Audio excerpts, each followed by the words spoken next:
Alrighty.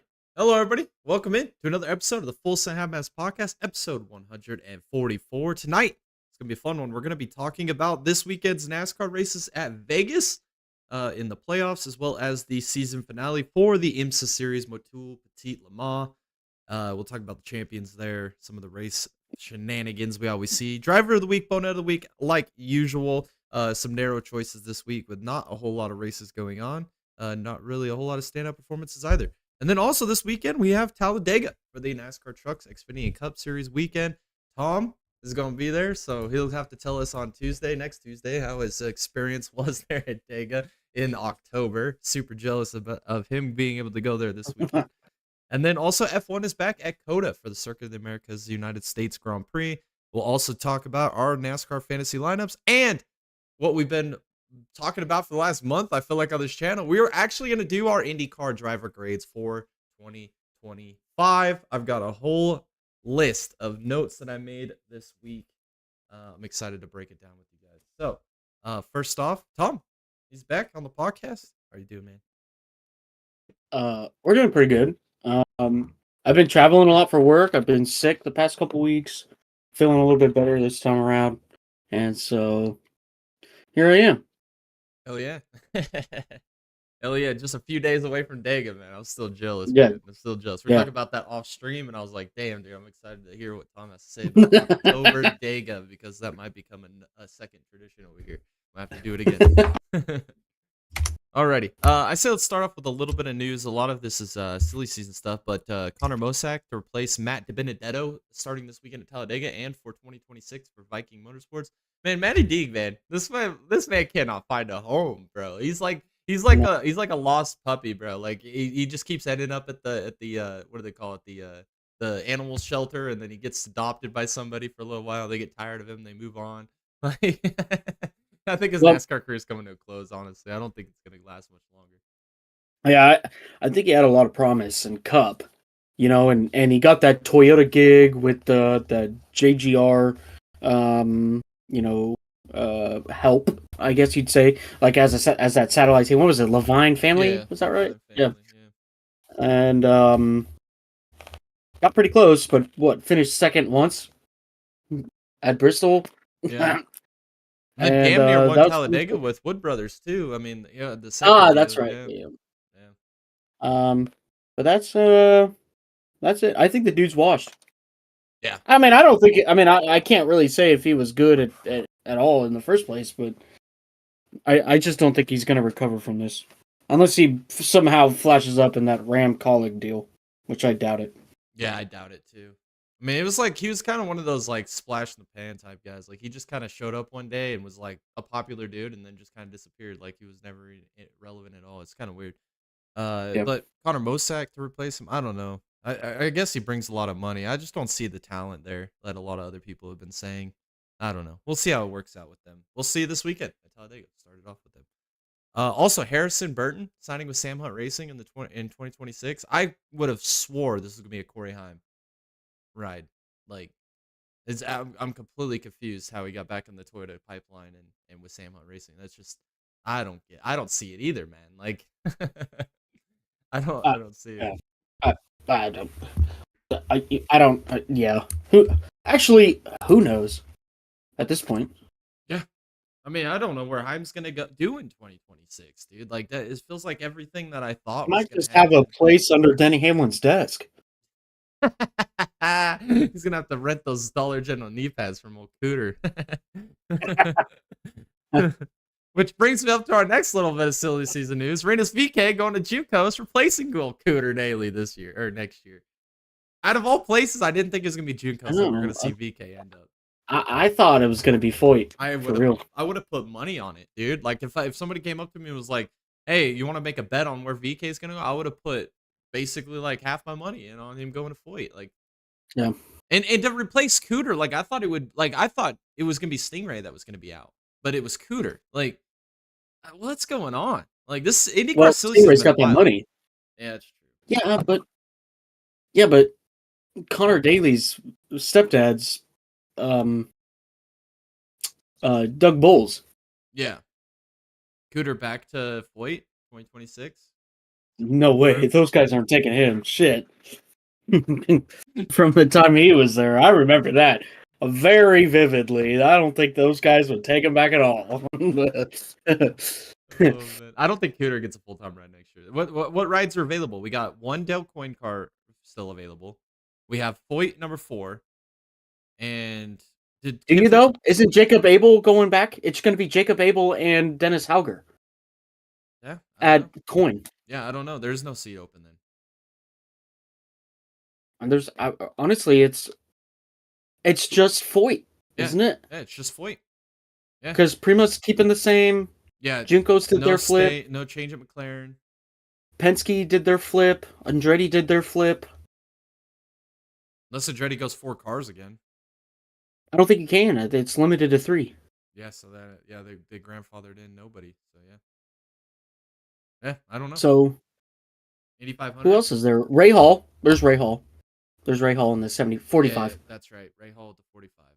Unless Louis Foster gets re-signed, but there's nothing confirmed that he has been. 45 or the 75 because Devlin. Yeah, Devlin. Yeah. I can't wait to talk about that here later with the IndyCar grades. Yeah, it's going to be interesting to see how this all shapes up in IndyCar. IndyCar has been one of the wildest off seasons, like for sure, for silly season. And then also Justin Haley out at Spire. I saw this coming. Potentially Daniel Suarez being the replacement. I feel like that's the most logical replacement. Who else are they going to put in there? You know, there's nobody else in their pipeline that's ready. I mean, you got Raja Caruth.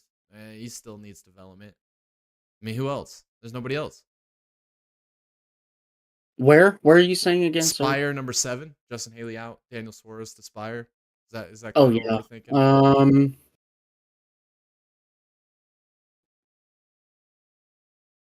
Noah Gragson. That would be a wild change. That might be the change though. Yeah, but like think about it though. Front Row Racing not really doing that well in the 4 car. They're in the middle of that lawsuit. They really threw that deal together, and I'm almost positive it's based just upon the money given. That and Gragson's most definitely getting the shit end of all the parts out of that facility. I bet you money the 4 car or Gragson can get a better deal at Spire in that 7 if he really vouches for it. I mean, he's got the money for it. I mean, he's one of the most loaded dudes in all of the Cup Series for sure. Yeah. I mean, I don't know. I don't know if Suarez doesn't get the 7 car. Where does Suarez do next year? He's going to be Xfinity, 100%. He's going back to making tamales or something. I don't know. He's going back to making tamales. That's going to be a bidding war in itself. The Suarez versus Gragson for that 7 car, bro. Both of them bring basically the same amount of talent. Both have just godly amounts of freaking money, bro. Like that's going to be funny, man. It's going to be a bidding war. That 7 team's going to be freaking just trying to take the highest bid out of those 2 guys. Yeah. Oh, that's funny. I don't know. I'm not a huge Suarez fan anymore. I mean, I've lost all respect for Suarez. So. I don't really think he was that good in the first place, and I think the only reason why he got that Trackhouse ride was because of Pitbull. Sorry if you don't agree with that or you think that I'm a bad person for saying that, but let's be honest here. Where are the results? Yeah, nowhere. Chastain's run circles around him, brother. Yeah. It's been pitiful.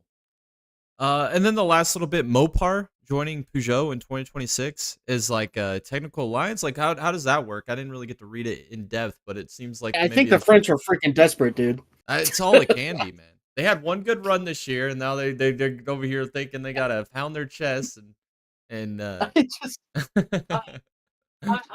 saw that and I checked the profile that reported that news, and then I checked the comments surrounding it, and then I checked the link, and then I checked, the previous post coming out of that account, and then I checked to make sure that they tagged the right Peugeot account, and then I double checked that Peugeot account, and then I checked some of the retweets on that tweet, and honestly, there is nothing that threw me off like that was clickbait. I mean, it looks legit to me too. That's why I was just like, else why? Yeah. Obviously, Mopar might be trying to get their hand in some sports car racing, but why WEC?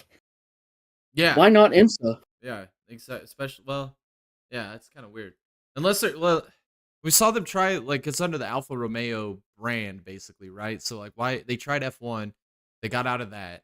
Now they're gonna go to World Endurance Championship under the Mopar brand Why this time. though? Why though? Doesn't make Just go to sense. IMSA. Yeah. Make that be the stepping stone, you know? Like I just I admire their ambition. I just don't see the success. I just Well, don't. especially in the World Endurance Championship with the BOPs being as terrible as they are. Like, are they gonna be able to build a Yeah. power plant that's gonna be able to be No. reliable and competitive in the World Endurance Well, Championship? it's not even that, Jay. It's the clear biases that's going on in the WEC in regards to BOP. Yeah. You think they're going to allow an American manufacturer to come in and actually kick the Euros' asses? No. No, it's not going to happen.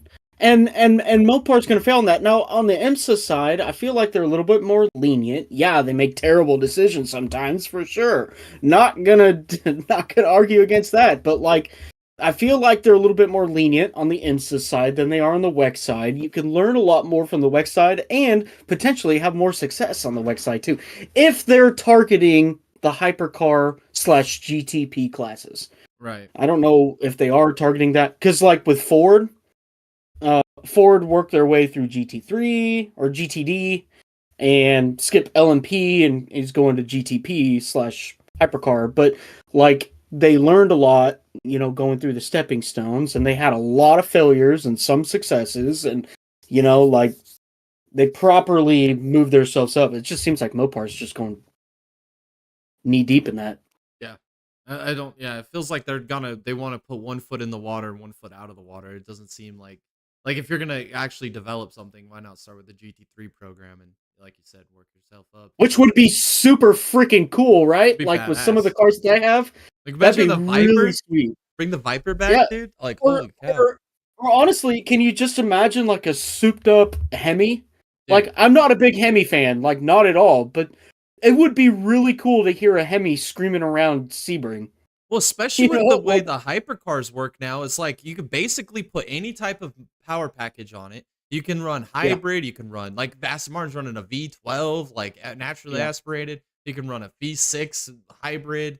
Like you can run a pure electric, which I feel like that's what we're gonna see in the next couple years. We're gonna see like Tesla or something make like a pure electric hypercar or something. Yeah. Like it's gonna be crazy. That's I, like I don't know. well, let's hope that they don't do like a V10 or something because the last time they did a V10 in the Viper, it made like 300 horsepower. The car looked cool, Oh, but it was just it shit, did dude. look cool. It was slow as shit. Yeah, I'm interested to see how this is gonna work. Peugeot with Mopar.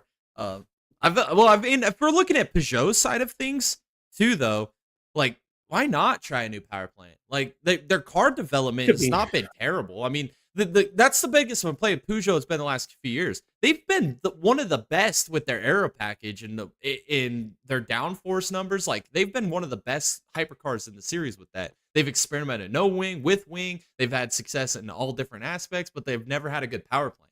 And now it's like now they're gonna have a chance to get a good power plant. Now let's see what they can do. You know, and they've always Yep. shorted themselves on driver lineup too. Like they never go out and get like the top Yes, drivers either. that. Yeah, Yeah, that. I think that's a big thing. Looking from the Peugeot side, though, I think it's a win situation. Mopar has been dumping some money into motorsports. They're obviously looking to probably dump some money into the WEC program. Why wouldn't you take that as Peugeot? Like, who cares if it's what brand it is? If they're willing to give us, you know, 10, 15, 20, 25 million dollars, why not? yeah, Like, you know, and especially if you can just use that money for to recruit better drivers. right. Yeah. More That'd money in R be and D. Like there's a that, lot of that, wins here. Yeah. yeah, that and all you got to do is share some information with Mopar. That's a win, in my opinion. I feel like just to slap a freaking Mopar sticker on there, send it. Send it. Yeah, I'm with you. I think it's a win-win. I'm excited. Sports car racing just keeps getting better and better, and this is another Yeah, iteration of that. So we'll see how it all plays out in 2026. It's gonna be fun.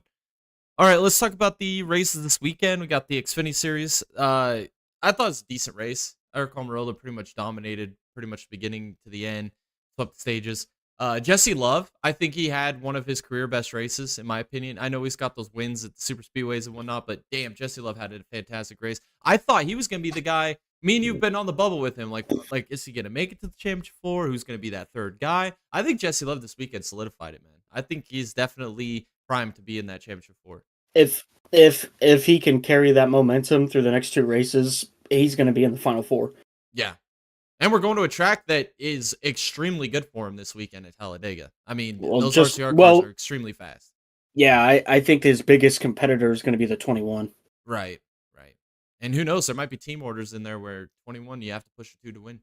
You know, like we've seen it before. Yeah, because Austin's out.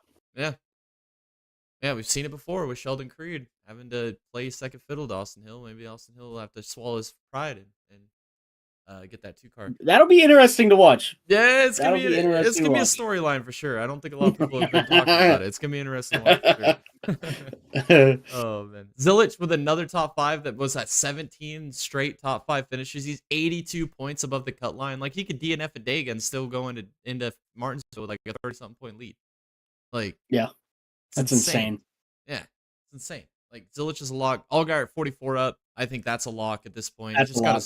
I mean, honestly, if I'm Allgaier, I'm just surviving Dega. Like at this point, like the guys below you aren't going to be able to pass you in points. You're gonna point your way in. Let's be honest, right? He's gonna run really good at Talladega. Yeah, and then he's gonna be racing for the win at Martinsville. Yeah, and so I feel like Allgaier's a lock just based upon prior races and the next 2 races, and I think that Zilich is a lock right now. I feel like Allgaier's a lock too. Yeah, I 100% agree. It's all going to come down to Jesse Love this weekend at Dega. How many points can he secure? Can he win? And then Sam Mayer as well is that guy that's on the cut right there. I think he's like 18 points above Brandon Jones right now for that final spot. Does Brandon Jones sneak a win out? Do we see Sheldon Creed get another couple back-to-back top 2 finishes? So you know that fucker ain't winning. Oh man. And then Sammy Smith, Carson Kvapil, I think that the lack of experience is going to get to them. They're not at the level of their teammates. It is what it is. I mean, they're good, they're just not great, you know. So it's going to be interesting. 2 more races to go to decide that. Yeah, Amarillo wins. I mean, there's just nothing else really to talk about this race. It was one of the cleanest Xfinity races I've ever seen. It was just clean, hard fought racing all day, and no drama, not a lot of incident.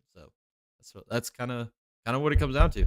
Let's talk about Motul Petit Le Mans. We got to talk about the lap 1 disaster with GTD going down the hill. What was Inception doing, dude? I have no idea, man. What was any of those guys driver? Who was the driver? Yeah, but Inception for sure. But Inception just like channeled his inner Arca, you know, and just freaking like if you watch the onboard of the Inception, you're like, my first reaction was, dude, hit the freaking brakes. Like, what am I watching? You know, it's the first freaking lap. It's an 10-hour race. Yeah, and I'm like, I was just flabbergasted. I didn't know what to say. You know, like, well, I don't understand. That was ridiculous. Yeah, like I didn't understand what was it. The Ferrari. It was I wrote his name down. Who the was his name? Oh, Franco. Manny Franco. Yeah, dude, this guy, bro. Like, I've never seen somebody lose it in that part of the track at Petit before. Like that was just. And like, I don't know. I guess you could say cold tires, but what? I don't know. Yeah, I don't know either. I think the biggest like upset of this whole thing is that the 66 was collected. Dude, and that was hilarious. Like, it was pretty funny, but like the 66 did nothing wrong there. Nothing. And he was just an innocent bystander. And it was freaking lap 1, turn 3, and it was just like, oh my god. You gotta be kidding me. Killed, bro. And the AWA as well, dude. Like, the AWA gets freaking shunted in the side, gets sent into the Mustang, and then they're both just absolutely totaled. Oh my god, man. That was like, I was like, man, I don't know. This is going to be an interesting race. It's like, I kept it on in the background all day, just like just kind of peeking in on it at times. And obviously, you're going to get their LMP2 drama. We saw tons of it. PJ Hyatt, the championship leader behind the 99 AO Racing team, they end up going down the front straightaway in the grass. I mean, an incredible save. I mean, season-saving save. I mean, but in the first place, what the hell was he doing anyway? He saw the 52 go off in the grass in front of him, and he just followed him into the grass like he was follow the leader. And then like the 52 ends up taking out half the signage. I mean, he littered like half the freaking pits or the pit signs all over the track. I mean, LMP2 drama right there, just absolute shenanigans. Dillman ends up looping it for some reason, and I've been like pretty high on Dillman all year long, especially going back to last year. Won the championship last year. He ends up looping it around like 3-4 times in this race. I mean, every time you look up, the 43 with him behind the wheel is over in a grass sand trap or something somewhere. I'm like, dude, I was like, this race is maddening. And then poor Tower. I mean, trying to go out with a bang this year, ends up having one of the Ferraris ends up spinning into a blind corner. And what gets me with this, that's why I nominated as Bonehead of the Week. How many cars went by that Ferrari without making contact? There was at least a half a dozen, maybe 7, 8 of them. Here comes Tower with freaking Alvarez, just full sends it right into him, like he didn't even know he was there. When you saw like 8 cars in front of you swerve to the left to miss the car, like, what was he thinking, bro? Like, the Inception one was bad. Don't get me wrong, that one was really bad, but this one had to have been just as bad, if not worse, considering the fact that we have spotters and you just watch 8 cars in front of you all miss this wreck, and you're the one that comes in and TKOs. Like, what a terrible year that's a perfect bookend for Tower this year. Yeah, it is. That's exactly what I was about to say. I mean, it was so like 2050 or 2025 story of Tower. Like I don't know. I feel like the whole Tower team just willfully walked behind a Wendy's to get disrespected. You know what I mean? Like I don't know. Like it was, I don't know. What a joke, honestly. I think the best part is when he brought it back into pit lane and they set the car down, the crew looks at the car and they just pack it up and move all their shit out of the way. They didn't even try to fix it. They're like, we're done. 25, adios. We're done with you this year. Another thing that really baffles me, Tom, Lambo makes their triumphant return to the World Endurance Championship, to the IMSA finale here at Petit Le Mans. And they're not even competitive with the LMP2 cars. They were getting passed by LMP2 cars, Tom. What is Lambo doing? Why are they even allowed to be on the track at this point? Like, more the merrier. I love that they're trying. But to push that pile of crap out onto the track and get passed by not even the top LMP2 team. We're talking about the bottom feeder LMP2 teams they're getting passed by. If I was a Lambo fan or if I was part of that team, I'd be embarrassed to show up to the track with that piece of garbage. What have they been doing for the last 6 months sitting out of IMSA? I don't. I don't know. Polishing their knee pads. They were there to collect a check. That's all there was. Yeah. I feel like they took their Daytona car. They put like a Honda motor in it and said, let's go run it at Petit. Like, what were they doing? Like, that car was so bad. It was embarrassing. Romain Grosjean's behind the wheel of the car looking like a clown. And it's like, why would you sign up to drive that piece of garbage? Like, that is like literally like Jared says all the time, you fucking push a pile of shit on a plate out to the 50-yard line, and take a massive dump on it, It's like, that's how I felt about Lamborghini this weekend. And it was embarrassing to see them run it. Like, they've been around. This car is in like their 3rd year, this iteration of this car, and we'll talk about Aston in a minute because they finished P2 with the Valkyrie, 1st year. An incredible improvement, by the way. Insane. Like we're talking like turnarounds, some big turnarounds, like Tony Stewart Cup Series 2012.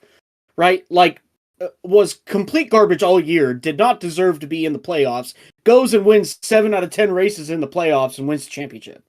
You know what I mean? Like, it was incredible. Like, that's what we're talking about here with the Valkyrie. That car was hot dog water. They couldn't even keep a door sealed. The first race they took yeah. the car out on the track, the fucking door came off. yeah. Like, I mean, we're talking about, you know, some of the biggest, probably, from what I can think of, and I've been watching IMSA since the Riley days of GTP. Probably the biggest turnaround in IMSA history, honestly. I mean, that Valkyrie was hot dog water, and for them to come out, and it wasn't just this race either. The past 5-6 races, the Valkyrie's just been good, just been really good. You know, like almost slept on. You know.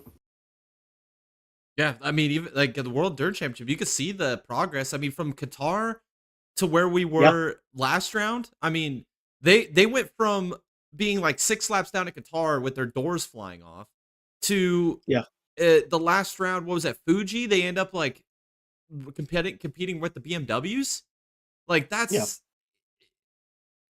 amazing what they've done with the Valkyrie. Like, this team is prime, and I feel like they got good drivers too, man. Like, they, especially in their IMSA program, they took GT3 guys that have been GT3 guys for decades, and threw them in a hypercar and said, figure it out with a brand new car, brand new chassis, brand new power plant, and the whole team just like that. Like, if you're gonna get into motorsports, take that route, man. Like, that's the route you need to go on. Like, their bar was so low, and every time we set the bar lower on them, they kept overachieving every single time. Like, I bold prediction in the offseason, Tom. I'm picking freaking Aston Martin to win a race in 2025 or 2026, whether it be WEC or IMSA. They're going to win a race next year. It's going to happen. Unbelievable performance this weekend. And they weren't even just like, oh, we snuck into the top 2 at the end. They were there all day long. They were up there they were faster than Porsche and BMW. Like, they were good. It was awesome. And then we got Lambo and the freaking dumpster. Like, shut that program down. Like, maybe that's where Mopar needs to go, is to go and get a power plant for the freaking Lambo, dude. Like, that car was just dog water. And the thing that pisses me off the most, Tom, is I think the Lambo is the best looking freaking hypercar in the world.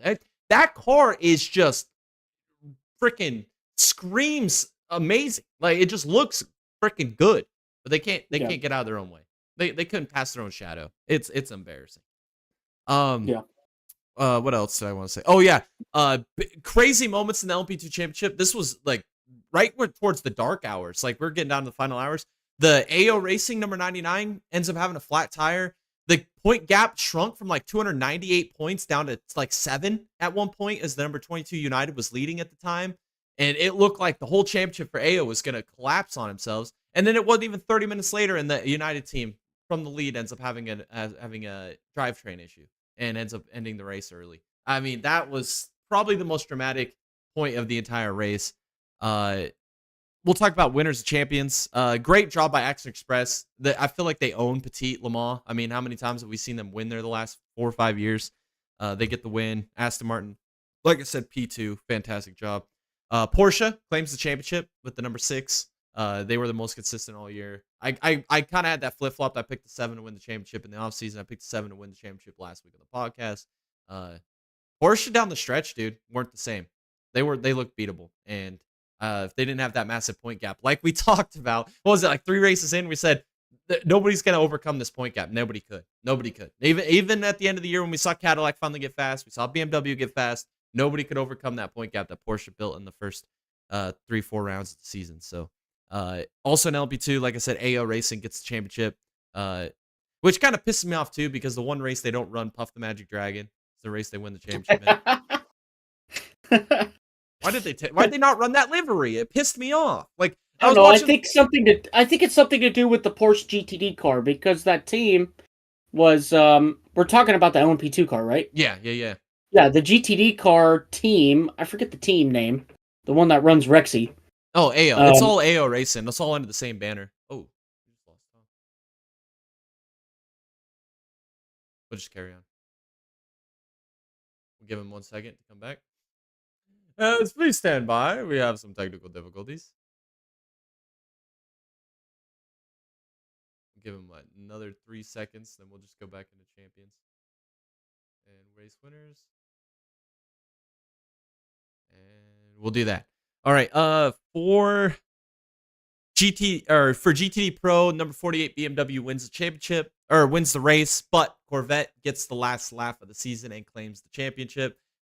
With the ever evolving dramatic storylines we saw between Corvette and BMW this year, it's kind of funny that BMW bookends the season with the win and Corvette bookends the season with the championship. And then in GTD, like I said last week, the number 21 Ferrari ends up winning the championship. I called that last week or wins the race. But the number 57 Windward machine wins the championship, which is a great storyline as well because of how their season started with the drama at Daytona with the not winning the team of the race or whatever award for making the most passes, coming from like 4 laps down to finishing on the podium in that race and didn't get any recognition for it. The redemption tour, Tom kept picking him as a favorite, dark horse, whatever, all season long. They end up claiming the championship, so good for them. Overall, great race, man. Great season for IMSA. Love sports car racing. Love the World Endurance Championship. It's just absolutely phenomenal. What we saw this year with racing from Daytona, with all of the dramatics and prestige that goes to Daytona, and then the great battles down into Sebring, and then we had a great battle at the Bricks, which was entertaining. We saw the ebbs and flows of the season with Porsche dominating early, like I said. The Cadillac kind of having a resurgence at the end. BMW showing a little bit of muscle. Fighting back in the championship. It was fun. It was a fun season. The LMP2s just continue to be the entertaining class of all motorsports. Just any race you watch with LMP2s, you just know you're going to see just carnage and chaos and shenanigans. Every race this year never failed. If you wanted to see action, you throw a camera on the LMP2 battle. Somewhere on the track, there's going to be an LMP2 doing something freaking ridiculous. And we saw it all season. We saw it even at Petit. We talked about it here on the podcast. And then GTD Pro was just super entertaining this year with a Ford versus BMW versus Corvette battle all year long. Ford with their speed at Daytona never really translated throughout the rest of the season. Corvette kind of had the best car. It felt like BMW was a good challenger, but BMW felt like desperation all season long.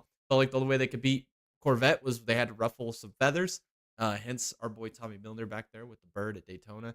How many times did we see BMW run over Corvettes this year? It still didn't matter at the end of the season. Corvette still claims the championship. Let's see. That's all I got for IMSA. That's all I got. Another great year in the books. And we're looking forward to the Rolex 24, which is only 3 months away, guys. Sports car racing's got a short off season. We're gonna get back at it here in January for the 24-hour or the Rolex 24 Daytona. Alrighty. Let's switch cameras until Tom gets back. If he does make it back. Give him a minute here. Alrighty. Let's talk about the Cup race. Ryan Blaney. Tough start to the round of 12 or round of 8. It looked like he was gonna be in a good points position. I mean, he didn't have a fast car at Vegas, not by any means, but then he ends up having a tire go down in the first stage, ends up DNFing. 31 points back. I'm not concerned about Blaney, though. I still think he's going to make the championship 4. We're going to Talladega and Martinsville in the rest of this round, and those are 2 of his best tracks. So I'm not going to count Blaney out one bit. Byron Larson had a split in stages, but Byron's race comes to an absolute tragic end when Ty Dillon is making a green flag pit stop, and William Byron just absolutely TKOs the rear end of Ty Dillon, ending his race, putting him in a hole in the point standings. That's why I didn't pick him to make the championship 4. I didn't think it was going to be for something like this. I thought it was going to be pace related, but he had the pace. Just didn't execute. This weekend. And that's all part of the game. So, who do I put blame on here? I put blame on everybody involved. To be honest, like, Byron's the faster car and he decides to try and pass Ty Dillon on the inside when he's already on the bottom line. Doesn't make a lot of sense to me to begin with. Why not take the top line? Wouldn't have that issue if you just went to the outside, but whatever. Blame on Ty Dillon too. I mean, wasn't committed to the bottom fully. He was on the bottom line, But maybe like a quarter of a car length off the track. Uh, No indication of pitting. Spotters not communicating on the roof. Uh, Desperation. I don't know. It's just I'm gonna nominate William Byron for bonehead of the week. I mean, you can't make mistakes like that in the round of 8 and expect to make the championship 4. It's do or die. We have 3 races to get to 4, and these are the top 8 guys for the season in this championship hunt. You're not going to be able to outpoint them at this point. Your only chances to win or just barely outpoint them by a couple points. It's so tight between those guys. Um, that late race caution led to a little bit of strategy. We had Logano and Briscoe both stay out on 2 tires, both trying to risk it for a win. And then we got another restart wreck after that involving Ty Gibbs and Christopher Bell, I think tagged Gibbs, and then got an SVG, which SVG, granted, oh, excuse me, dang. Oh, scratchy throat. Granted, SVG had a great race, man. Fast race car. He's learning, dude. He's ripping that outside lane, man. He's absolutely ripping and dipping up there. Absolutely hauling the mail, getting the job done.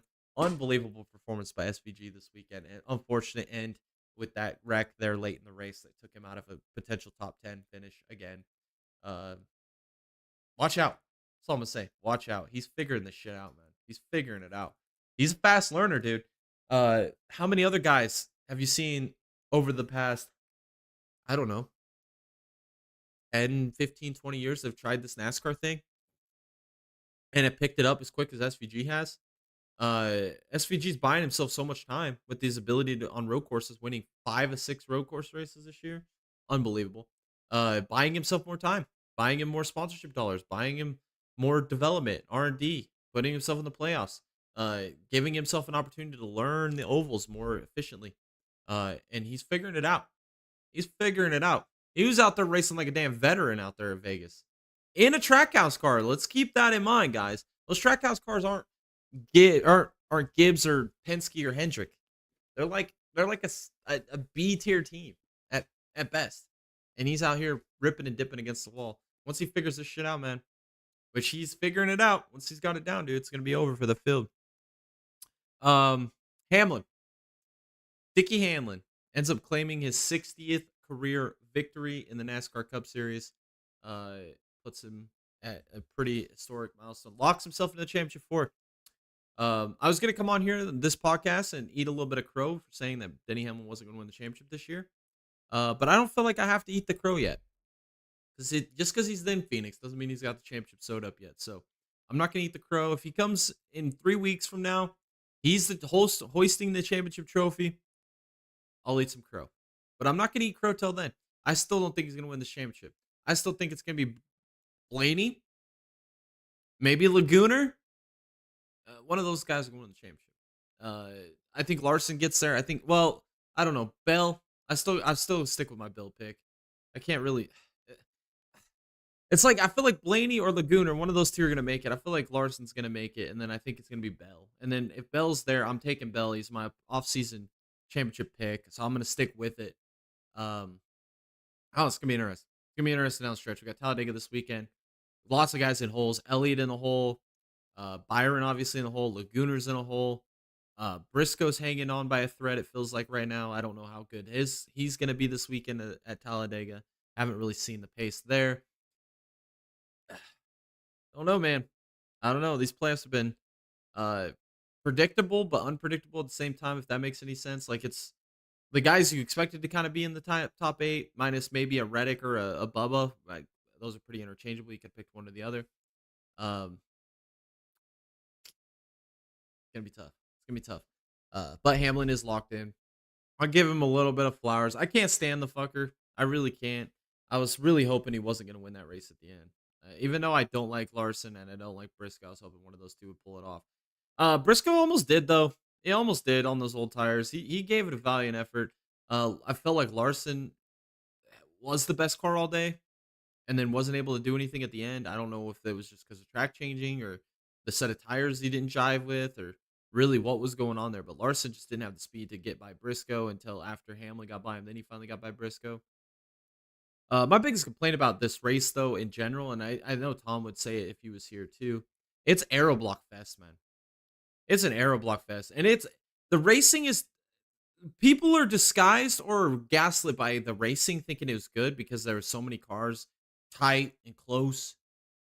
But really, all they were doing was aero blocking the whole time. That's all it is, man. Everybody's just running a half a car length away from the car in front of him, trying to get out of the wake, and it's just aero block, aero block, aero block, aero block, aero block.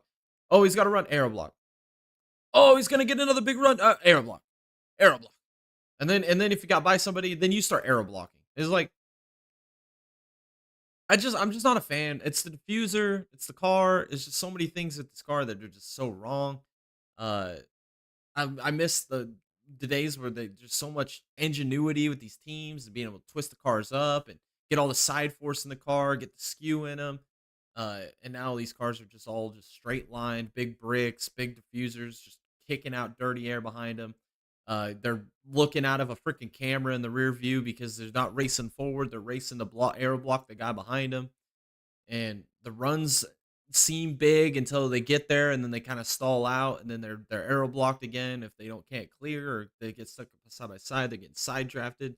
It's like I'm just not a fan of it, man. Like it wasn't the best race, it wasn't the worst race. It was just a race, man. It was just a race. It was just on. That's just how I feel. But we'll see this weekend. Uh, Talladega. Talladega. We're gonna get predictions on that here in a little bit. Kind of waiting to stall here just a minute. I want to see if Tom can make it back. I'm not sure if I have my phone on me. Let me check my messages.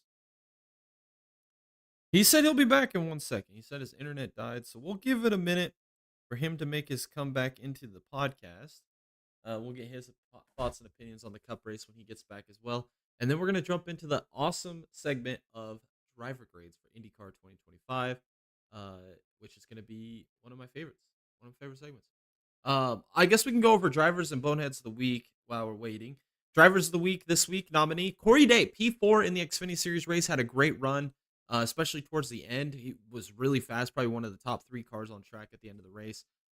When I want to start talking shit and starting to doubt Corey Day, even though I'm a big Corey Day fan, I've seen the talent in firsthand and in person, and I've watched him on Flow Racing and the high limit sprint car stuff over in midget racing, even at the Chili Bowl. Like he's got a ton of talent. I didn't think he was going to be like his results in the stock cars haven't been great. Uh, Really lackluster, disappointing. Didn't think he was going to have what it took to make it here in NASCAR. Well, it goes out again and has another fantastic result in the Xfinity Series P4. Rumors potentially him being full time next year in 2026. We'll see how that goes. But if he keeps doing this, man, and starts learning, picking up quick, maybe he'll be someone to reckon with in the future. Nominate Nick Sanchez, contender for the win late in the race. It was off strategy with the guys in front of him, and still end up pulling a P5 finish out of it. Good job by Nick Sanchez this weekend. And then also, this guy deserves a lot of credit. Toughing it out, lost his crew chief, wrecks just about every week. Wrecked first lap last week at the Roval. It's good to see old KFB man back in the top 10 this weekend. He gets a P8 at Vegas, and he looked fast. I mean, he wasn't like obviously one of the top 10 cars. I felt like he's probably 15th or in the 12th to 15th range all day. But he got the result at the end. P8 for KFB. NASCAR's always better when KFB is good. So hopefully he can keep that momentum rolling into Dega this weekend. Maybe he can win. He's won Dega before. I witnessed it firsthand when he won there in the spring a couple years ago in that 8 car. So maybe he wins the Dega this year. We'll see. We'll see. It'd be awesome to see KFB win one more time. At least one more time. Boneheads of the week. We're gonna go Manny Franco running out of talent in the IMSA series. Sebastian Alvarez, this lack of awareness in the IMSA series. He was the guy driving the tower machine, and ends up running into the parked Ferrari. And then William Byron TKOing old Ty Dillon at Vegas with that tragic pit road entry. I'm sure that one's gonna win. I just put the other ones on there because I thought they're pretty ridiculous, but this one I think is gonna win the poll. I know the audience pretty well when it comes to these polls. I think you guys are gonna all vote for that one. So thought I'd put that one up there. And then for the Cup playoffs, William Byron 15 points back from the 4th position to lock himself in. Chase Elliott 23 back. Laguna, he's 24 back, and Ryan Blaney is 31 back. I think they're both probably in some must-win situations with Laguna and Blaney. We'll see as it progresses here. with Talladega looming. We'll see if maybe they can make a resurgence back towards the points. I feel like they both going into Dega. They both got to probably race for the stage points, top 10 there. And then obviously they're going to have to be threats to win the race. I think if Blaney can get it cut down to like 10, 11, 12-ish point, 10 to 12 points in that range going into Martinsville, I think Blaney can make it in on points.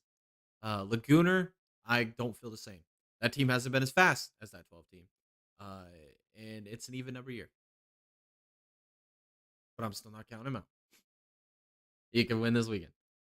Maybe a hint or a preview to my future picks here. All right. Well, since we're still waiting for Tom, let's go over the notable entries for this weekend's races at Dega, Trucks Xfinity Cup, and then obviously F1 at Coda. Truck Series, Norm Benning making a return to the Truck Series this weekend in the number 6. JJ Yaley going to be driving for Spire in the number 7 this weekend. I'm excited to see what he can do. Behind the wheel is a good machine. Chris Wright with McAnally in the 16. Could be the wrong decision. Could be the right decision. But it's a decision. And then Luke Fenhouse back with Thorsport in the number 66 this weekend. And then the LaJoy Dozer model 77 with Spire this weekend. And Tom is back. He is back. Jeez. There we go. Heck yeah, dude. Let me get the cams fixed back up. All right. Sorry about that. No, you're good, man. We're just how do I That was crazy. Never had that happen before. Well, that happens. All right. Oh, I talked about the Cup race. Do you have any opinions on anything Cup race related? We talked about Byron and that retarded move that with Ty Dillon. Honestly, I kind of believe that the 10 spotter told the 24 spotter, and the 24 spotter just fumbled. I agree. I I agree. I mean, I can't. I think that was the biggest fumble, probably this year, because Byron was going to get locked in. Yeah. Yep. Yeah. And it wasn't even a driver's fault. I think it was the spotter's fault. And what got me too about that, and I mentioned it when I was talking about it, was Byron chose to use the bottom lane when he saw Ty Dillon in front of him on the bottom lane slower anyway. So I feel like it's just a lack of judgment there too. Like, why would you try to pass somebody on the bottom line, especially when we saw arrow blocking all race long? All day. Oh my god, it was terrible. Yeah. Yeah, that's a massive L for that 2014. Massive. Because now they're screwed. Yeah, absolutely. They got to win. They have to. And they're going to tracks that aren't favorable for them. Blaney with the tire down. Do you think Blaney's out? I mean, I see Blaney's still going to make it, dude. We got Dega and Martinsville. His two best tracks. Two best tracks. Yeah, exactly. Yeah. Yeah, his two best tracks. I'm honestly I'm not as, I'm more concerned for Byron than I am for Blaney. Oh, 100%. Yeah. I think Byron and Elliott are cooked. I think they're both done. Yeah. They're too far back. I agree. Yeah. Thoughts on Denny Hamlin, 60th career win? I said I was going to eat crow this week on the podcast. I was telling myself that, but you know what? I'm not eating crow because I said he ain't going to win the championship. He ain't won it yet, bro. He's still got to but yes, but Jay, what a way to capitalize on a W like that. It was a great finish. He did a great job at the end. I'm not going to deny it. Of course, but what I'm saying is if it's any year to win the championship, holy cow, is it this year? It's this year or never. I mean, that's the way I look at it. This is his last chance. And he said, "Look, I only got 2 more years.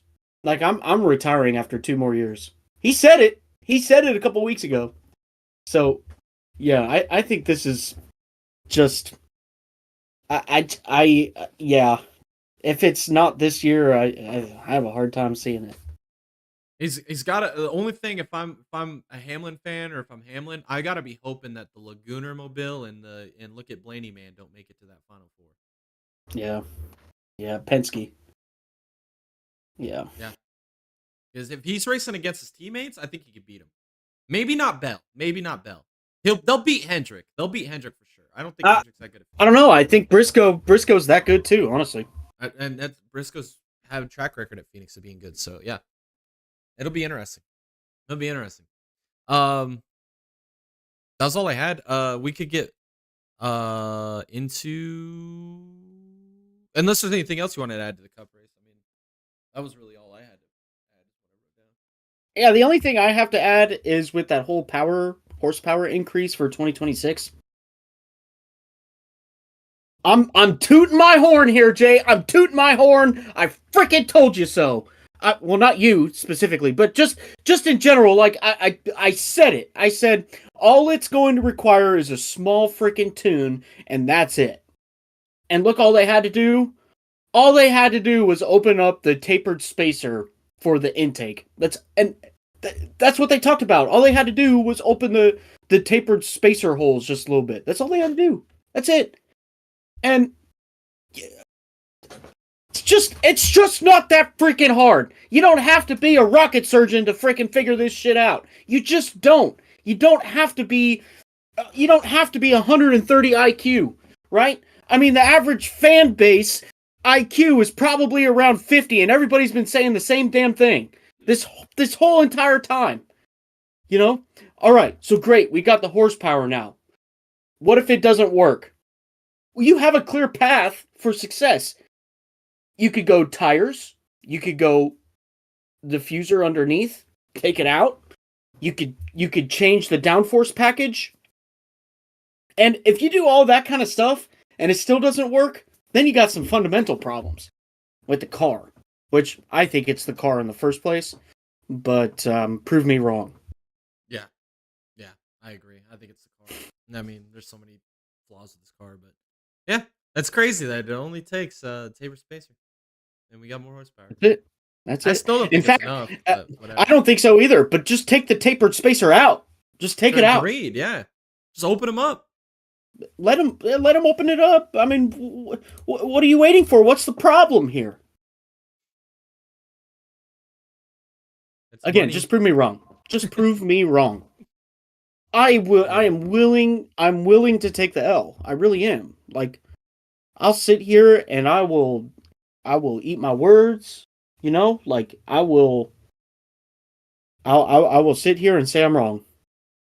So just prove me wrong. That's all you have to do. Hell yeah. Alrighty. I think it's time, Tom. I think we should do our fun segment here that I've been extremely looking forward to for a while now. We've been talking about it for a month, and we finally are getting around to it. We are going to do our official 2025 IndyCar driver grades by courtesy of the Dega Boys. How was your season? Did you do good? Did you do good bad? Are you a clown? Well, we will let you know here tonight on this year's edition of IndyCar Driver Grades 2025. I say let's start off with our champion, Tom. I'll go first, and then I'll let you jump in. Alex Palou. I'm giving Alex Palou an A+. I have actually two guys on my list I'm giving A+ to. Alex Palou is one of them.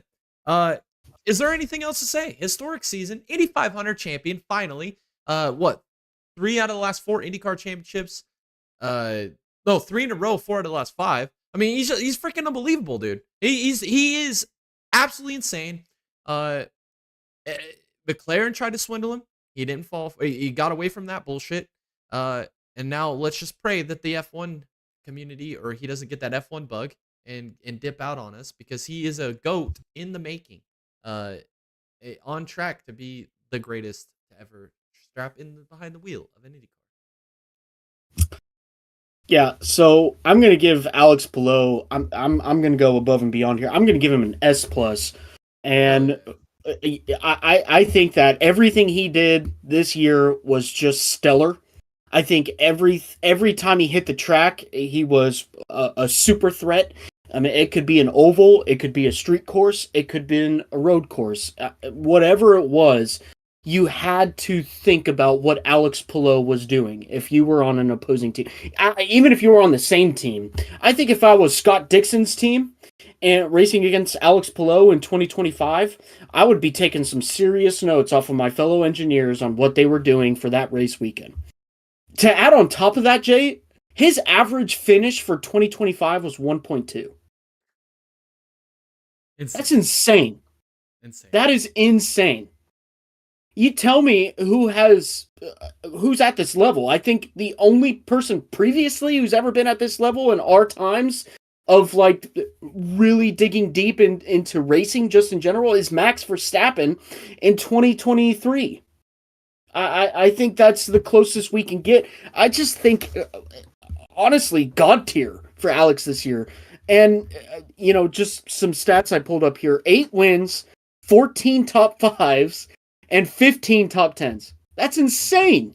That's insane. That's what some NASCAR drivers get in an entire year without the wins category. And that's 36 races. 36. I don't think there's much else to say. God tier. Yeah, facts. And he only made one mistake all year, and it cost him a win.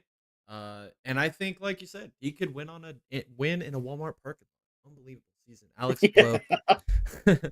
All right, next we'll go to Pato Award. I'm gonna give him a B+ because he did win 2 races.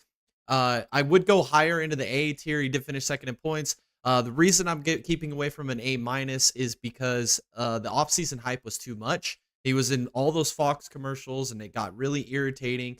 He sounded like a simp. He was out here begging for a girlfriend at one point. That's a bad look, bud. I'm giving you a B+. All right, I can look past that though because I'm gonna give it an A- because let's be honest here. In a season that started out being dominated by Kyle Kirkwood and Alex Palou, for him to come back and finish P2 in points with some stats here: 2 wins, 10 top 5s, the only other driver to get double digits for top 5s, and 12 top 10s. I think that's pretty good given the just god tier season that Alex Palou put on, the dominant season that he put on. And honestly, some of the races that he put on, I mean, it really looked like Pato Award could be, maybe when Palou retires, could be the next face of the sport. I mean, he's going to be a lot older then, but I just think that Pato, given the hype at the beginning of the year, didn't really match the season. I mean, let's be honest here. IndyCar was propping him up to win the championship, was to beat Alex Palou, and the Indy 500. Absolutely, for sure. I recognize that, but in a season that was just so freaking dominated by Alex Palou, I feel like an A- is really there to be, I mean, I just think that an A- is appropriate, I guess you'd say, for what he still did accomplish during the season. The only other driver to get double digits for top 5s. Yeah, you're right. I can agree with that. That's pretty good average. Next will be Scott Dixon. I'm giving him a flat A, not an A-, not an A+, just a flat A. He just continues to win. The older he gets, like he's like a wine that you put in your cellar like 80 years ago and you can pop it open today and drink it. I mean, he just continues to be the GOAT of IndyCar for the time being. That's a tell, depending on how Palou continues throughout the next decade. If he stays in IndyCar, if he continues to be successful, it's yet to be known. So you can't really put a lot of stock into something that's projected. But man, his win at Mid-Ohio, granted it was a Palou mistake, but he put the pressure on him all race long. That was impressive. Finished top 3 in the points at his age. Impressive season. You can't ever count out Scott Dixon. Makes it 21 consecutive years with a win. Unbelievable. Yeah, I'm gonna give him an A-, and that's I'm giving him the minus just because of the successes of his teammate driver. I think the performance he put on at what was it, St. Pete, where he had no radio communications and he was doing his own race strategy throughout the whole race. That was freaking insane. Finished second on his own strategy that he had no communications with his team. Insane. And then he goes out there, puts the pressure on Alex Palou in mid-Ohio and wins the race. I feel like that right there encapsulates just really how well Scott Dixon can take over a situation, first off, but second off, also be that guy who can go out there, put pressure on another driver, be successful, win a race. I just think that's classic Scott Dixon hero really just an IndyCar hero. That's Scott Dixon. I'm giving him an A-. Alrighty. The next one, this is my only other guy that I have an A+ for, Kyle Kirkwood. I'm giving him an A+. I think he had a fantastic season. I'm not going to count the second half of the season with the points collapse against him. What's the old adage in racing? You have to lose one before you can win one, and I firmly believe that's a true statement. He was probably, for the first 9 races, 10 races of the year, the only threat to Alex Palou. And any race. He won in an oval, he won on a street course, he won on a road course. He was a level of consistency this year that I did not expect. I think he has the potential to be a superstar in IndyCar. He's got the personality for it. Old Kirkwood can get the job done when he's asked, and he led his team this season. Look at his teammates' stats. Weren't even close to comparable. I don't think Andretti was that good this year. He put that team on his back, carried them to victory lane, carried them to a battle in the points against an Alex Palou that was an uphill battle that was unwinnable anyway, and he fought to the bitter end. It kind of fell apart in the last 4, 5, 6 races, which we went to tracks that I don't think were in his strong suit of driving ability, but I think he overachieved in an underachieving situation. Yeah, basically everything Jay said. I am going to give Kyle Kirkwood an A+ here. For everything that Jay just said, the only guy who could take it to Alex Palou at the beginning of the year. And I just think that, honestly, in true Andretti fashion, right? Like, super, super strong at one section of the season, and then everywhere else just kind of maybe fell off a little bit or a lot. And in this case, I feel like he fell off a lot. I don't really feel like that's a Kyle Kirkwood problem. I kind of feel like, and you could back this up with data from previous drivers at Andretti. I honestly just feel like it's something going on at Andretti where maybe they get a little bit too comfortable and they just kind of go into a race weekend thinking that, oh, we got this, we got the driver, we got the car, we got the equipment, and it kind of just falls apart. So I don't know if that's an Andretti problem. I honestly do not feel like that's a Kyle Kirkwood problem, but some stats: 3 wins, 5 top 5s, 10 top 10s. I think that's a pretty admirable season, especially in the young career that Kyle Kirkwood has. And honestly, a career-defining year for Kyle Kirkwood. He truly proved that he believes in the IndyCar series, and I think he's going to be a force to be reckoned with in the years to come. Yeah, I agree, and I'm excited to see with Will Power, with that veteran knowledge, being able to maybe make Andretti a little better, having a champion to lean on. I think it's going to make that team even better in the future. So I'm glad. Yeah, we agree on that one. I think Kirkwood definitely outperformed. I'm gonna go Christian Lundgaard with the next one. I'm gonna go B+ on him. I think comparable to his teammate Pato O'Ward, I think they're pretty much on the same level this year. The thing with Lundgaard is there was too many races this year where it felt like he might have had the best car or maybe the second best to Palou. And it felt like he found a way, whether it was pace-wise, strategy-wise, I don't know what it was. It felt like there was something missing there. And I don't know if that's a Lundgaard problem. I don't know if that's a McLaren problem. I don't know if that's just the Alex Palou effect. That's the only thing that's keeping me from giving him an A- here is the fact that I just felt like there was a little bit too much to be desired by Lundgaard this year. And I believe in Lundgaard. I think he's a great talent. There was some moments this year where I felt like he underachieved when in situations.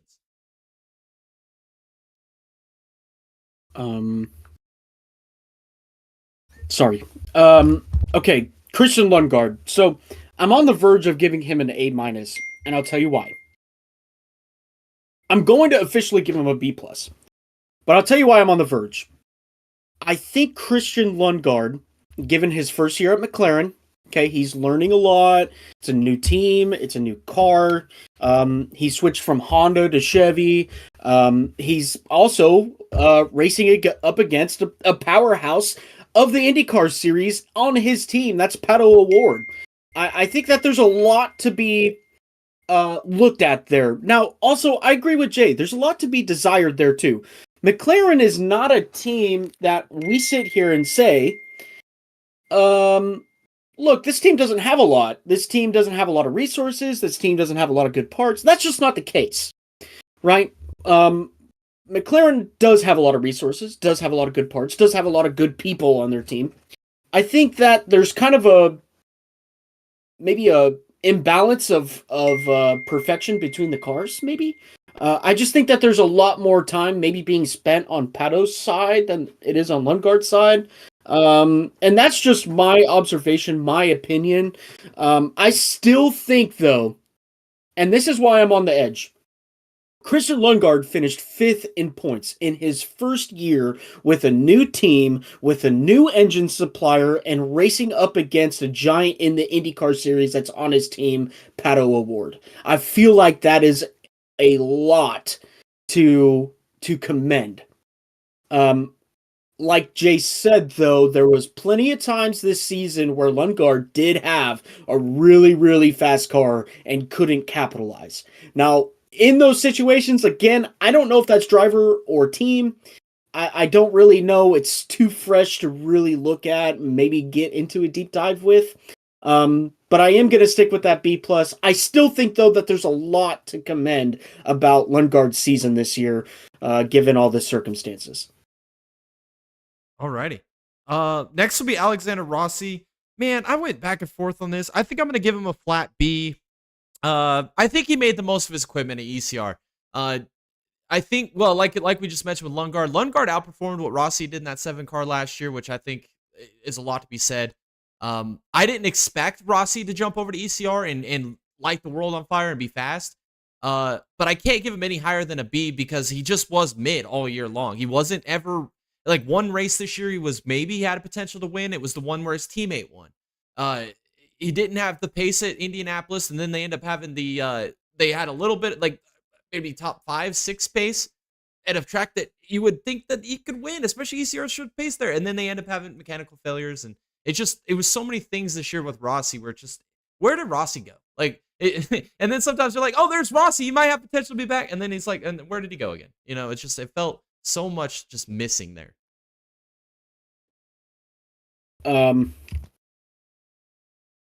Rossi. I'm going to give him what did you give him? I gave him just a flat B. And yeah, I feel like I was being generous. I'm giving him a C+. Look, you went to a team that's always fast at Indianapolis. You had a teammate win a race, didn't win a race. I know that Rossi's been on the downhill since he left Andretti. At Andretti, he was bad the last few years. Is Rossi washed? Yes, I think so. I think he is. Does he deserve a spot in IndyCar? Maybe part-time. Like Indy 500, maybe some of the ovals, because he's good at the ovals. I don't know. I don't feel it with this guy anymore. I really don't. I just think, and this year is a perfect example. I mean, like, what else can you say about a season that's good? Yeah, that's true. Small spurts, that's nothing. That's it. Dude, there's a lot of cons and not a lot of pros. Yeah, agreed. Let's do Rosenqvist next. I'm gonna give him a B+. I feel like maybe that's even a little low. I mean, he carried this team to a 6th place points finish this year. Had an awesome season. I kind of talked about it all year, especially every time we did a podcast. I kept saying it felt like the Meyer-Shank cars were kind of a 4th and 5th Ganassi team. They at times were just as fast as Ganassi, and other times they were maybe a little off of Ganassi. Rosenqvist was a good benchmark, I feel like, to kind of see the difference between what Meyer-Shank was and what Ganassi was. He outperformed Kiffin Simpson, which we'll talk about him in a minute. Exceptional, like, by astronomical numbers. I always felt like Rosenqvist was just so close to getting a win this year. There's so many moments where it was like, is it going to get it this weekend? And then whether it be strategy or just pure pace of the car, they'd kind of fade back to a P3 to P5 finish. I think he got the most out of the equipment that he has. I'm still a believer in Rosenqvist. I think he's got a lot of talent. I think if he had another opportunity back at like a Ganassi or Penske or whatnot, I think he could be a contender for a title. We won't see it again. So hopefully he could continue to build this Meyer-Shank team and lead them into the future. B+ for me for Rosenqvist. Yeah, I'm gonna. This is another driver I'm on the verge of because let's be honest, MSR, not really a team to be reckoned with until Rosenquist came along. Let's and you know what? We had Jack Harvey have his spurts of goodness. Who else was there? That French driver that used to race at Penske. Oh, Um, Pagano. Pagano, thank you. Yeah. Pagano had some spurts, right? And Rosenquist came on here, and honestly, I feel like Rosenquist granted some consistency to this team, and really let this team kind of flourish a little bit. You know what I mean? So like, I'm on that A minus B plus verge just because of that. I mean, his season was obviously 0 wins, only 4 top fives and 10 top tens, but he finished 6th in points, and he did it with MSR. So, you know what? This is going to be one of those drivers that I am going to go a little bit above on because I feel like 2026 is going to be really good to him. I'm going to give him that A minus. Okay. I like that. That's kind of how I felt. I was like B plus, A minus. I Yeah. felt like right in that range is good. Let's do Colton Herta next. I'm like teetering on B minus to C plus, man. Like this was just I'm gonna go C plus. It was not a good year for Colton Herta. There was a lot of hype and anticipation behind Herta this year, especially leading into the Indy 500. If you remember last year, he had the fastest car, made that boneheaded decision to climb out of the car when he had minimal damage in that little scuffle he had. And it felt like that was the career turning moment for Herta. I mean, it feels like ever since then, he's never been the same. I don't know if it's a mental game. I don't know if it's what we talked about with Kirkwood, with it's an Andretti thing. But he was so far behind Kirkwood in every category and stat all season long. Like the one thing you could tag Herta to was he was going to qualify top 4 every race, it felt like last year. And it was always going to be a pit road mistake that cost him the win. This year, they couldn't even do that. It wasn't even pit road that cost him wins. It was just pure pace and qualifying speed. Congratulations, Cadillac. You picked up a gem, but I think this dude is just not. I don't think there's anything there for Herta, man. Like, I'm not. This is the best America has to throw at F1. His IndyCar career has just faded into oblivion and obscurity. I'm not here for Herta. I don't believe in him anymore. Yeah.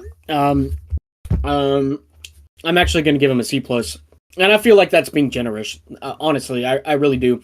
0 wins, 5 top 5s, 8 top 10s. What an abysmal year. Abysmal. In fact, I'm changing it. I'm going C, and I'm going just straight C. I feel like that's a little bit more appropriate. We're talking about a guy that was supposed to be the face of Andretti. All right. Just could not do anything this year. And honestly, we look at it in Andretti equipment as part of the top 3 best teams in the paddock. And honestly, is Andretti changing that much? I don't think so. Kyle Kirkwood got 3 wins. I honestly just feel like maybe it's just a driver problem. And this is what I'm going to close out with. I'm going to keep it nice and short here. This is what I'm going to close out with. I hope that he doesn't fail as hard as he did in the 2025 season as he could potentially with this F1 deal. Because we really, really, really need an American in F1. Yeah, exactly. I'm with you 100%. I'll be pulling for him just for that fact, but I just don't think he has it. So we'll see. We'll hope. We'll hope and see when that time comes. Let's go Marcus Armstrong. I'm gonna go B minus. He didn't have a terrible year, not by any means. But my thing is, I've been super high on this guy the last 2 years. Like what he did part-time with Ganassi on the road course or street courses and road courses a couple years ago. He impressed the hell out of me. I was like, this guy's a future talent. Then he went full-time with them. Didn't have a great year. He got put kind of on this loan deal to MSR now, where he's kind of the 5th wheel there at Ganassi, technically, as we talk about. There was moments this year where it was like, man, he's fast. He got into the fast 6 and then to get to the race time, and then you'd see him fade to the back half of the top, or the back half of the top 10. And it's like, where's the potential? Where's that fire? Where's that Marcus Armstrong I saw 2 years ago that impressed the hell out of me, and I thought he was going to be the next best thing, and he just hasn't lived up to it. And I think a lot of it could be equipment with MSR, a lot of it could be adjustment to the new car or the new team that he's with. It could be learning ovals. There's just so many factors I feel like could be involved in this. I think 2026 is going to be a defining year for Marcus Armstrong, but for this year, B minus. Yeah, I'm gonna give Marcus a C, and you know, look, I can see the appeal in Marcus, having that Ganassi experience, going to MSR, and trying to help that program along. Here's the reality of the situation, though. Look what Felix Rosenquist did, right?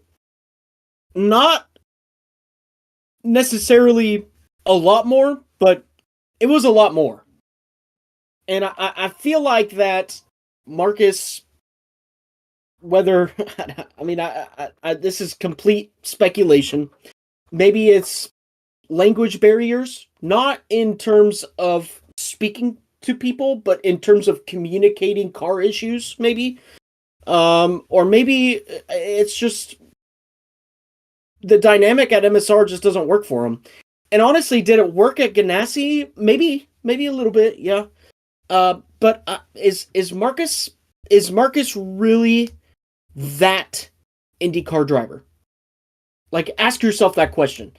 Is he, though? Like, is he a Kyle Kirkwood? Could he be a Kyle Kirkwood? Could he be a Christian Lundgaard? And I'm taking the greats out of here, right? I'm just taking the greats out. Like, for right now, it's Alex Palou, Scott Dixon, and Pato O'Ward. Kyle Kirkwood. Those were the best drivers this year. You know, can he be a Will Power, a Scott McLaughlin? You know, even though they placed worse than him this year, I think those were Penske struggles because of what happened at Indianapolis. That's another discussion. I'm just saying, I don't feel like Marcus is there. And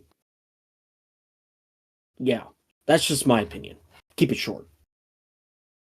Alrighty. Let's jump over to Will Power. I'm just gonna tell you guys right now, flat out and simple. I'm not giving any Penske driver any higher than a C+.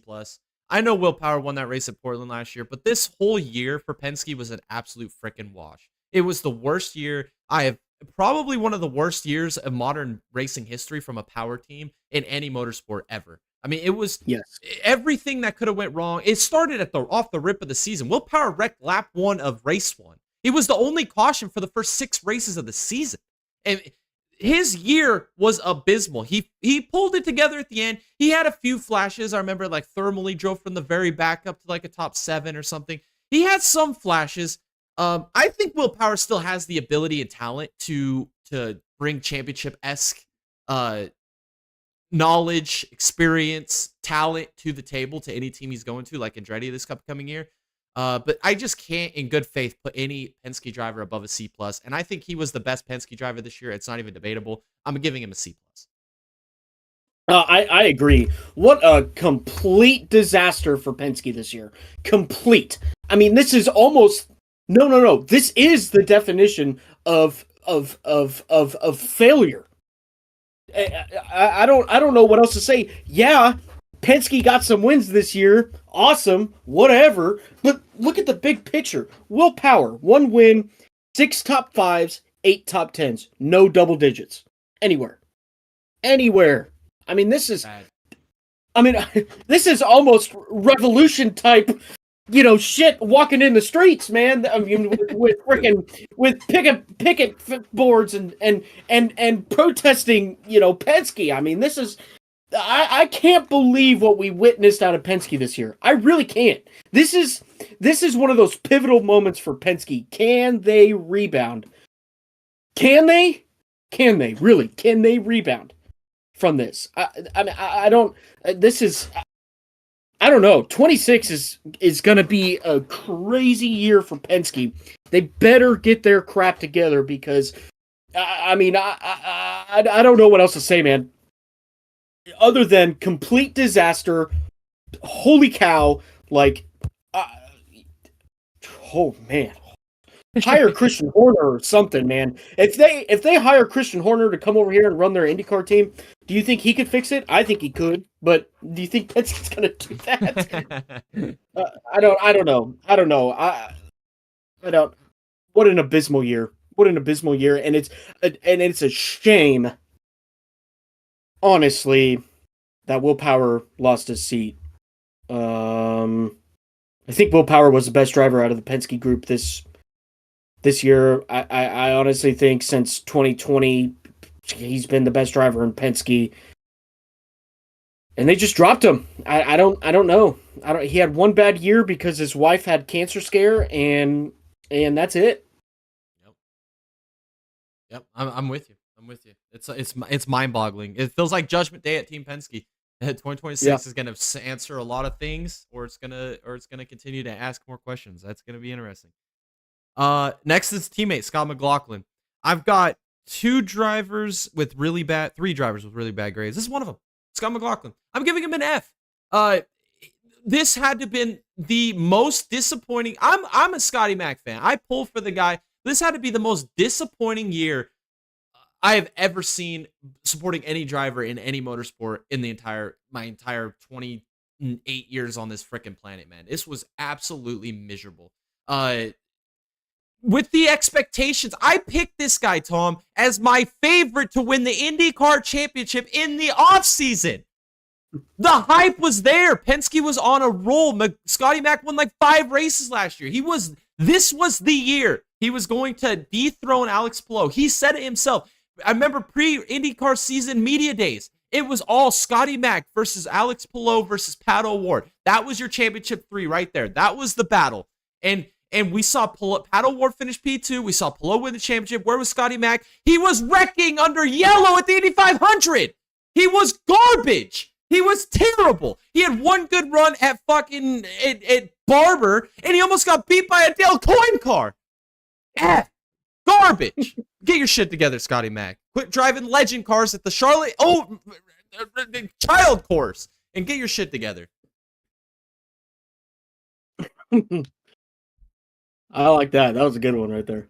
Kiss me. I like that one. Crash out. Actually, I'm gonna have to agree with Jay. What an absolutely abysmal year by Scott McLaughlin. Honestly, out of anybody in that Penske group, I would have put Scott McLaughlin over Will Power to get a win first. Scott McLaughlin went winless. 6 top 5s, 9 top 10s. Didn't even hit the double digits. As did the rest of the Penske guys. But I mean, we're talking about Penske here. We're talking about Scott McLaughlin here. You know, coming out of a prestigious racing series in Australia in the V8 supercars, and has done relatively very well in IndyCar in the previous seasons. I did not expect this out of Scott McLaughlin at all. I think that I don't know what to say. That Indy 500 was embarrassing, just to say the least. Let alone the team problems that they had, but freaking crashing out on the pace lap, man. I don't know what the heck. I'm not losing hope, obviously, but I mean, it's just a bad year, but like, good God, what happened? What went so horribly wrong? I don't know. I agree with the F though. I'm on board with that. Yeah, I mean, I don't think you can give him a better grade. I mean, when you're one Really of the top 3 betting odds to win the championship in the preseason, and this is the season you have, I mean, that is a problem. That is a cause for concern. Rip. All right, next is David Malukas. I'm bouncing between A- and B+.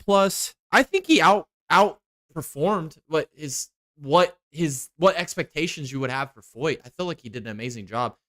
I guess why I'm kind of bouncing between A- and B+ is because he didn't get the win that I felt like he should have had this year. Like, how many races this year, Tom, did we see Malukas running up front, and it looked like this is the week he's going to win, and then he'd have a tire failure or a bad caution at the wrong time, or a bad pit stop, or just some, or even getting beat at Indy 500 with by Alex Palou, where with the one lap different in the pit cycle. It's like there was those little moments all year, but other than that, like I'm gonna go A minus. We'll go A minus. I think Malukas had a career standout year. Obviously, Penske took notice. They put him in the 12 car for next year. We're going to find out a lot about Penske in 2026. The questions keep being asked, and we're going to be asking them all offseason.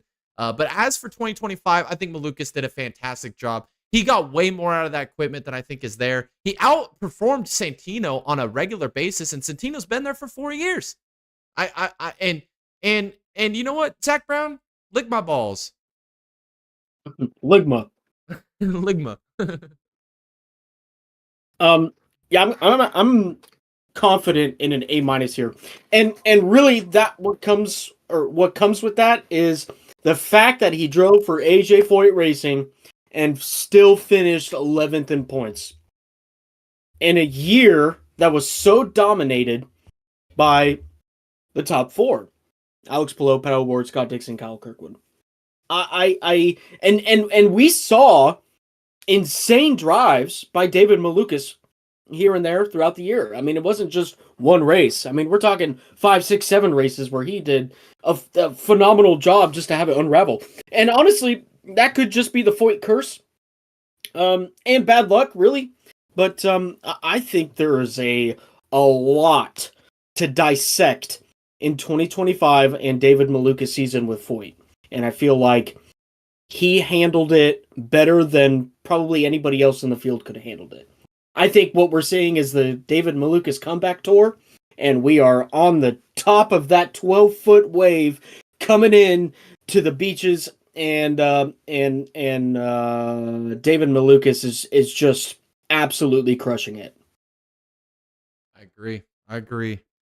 Alrighty. Let's go Joseph Newgarden. I'm gonna give him a D+. I would give him an F just like McLaughlin, but he did win a race, so I'll give him credit for that. His entire season could be bookended and highlighted by that famous commercial break at what was it, Gateway, when they do the cutaway to him in the studio, and then all next thing you know, he's upside down, sliding across the pit itinerary wall or whatever. A garbage year. Penske, get better. This is unacceptable. Yeah.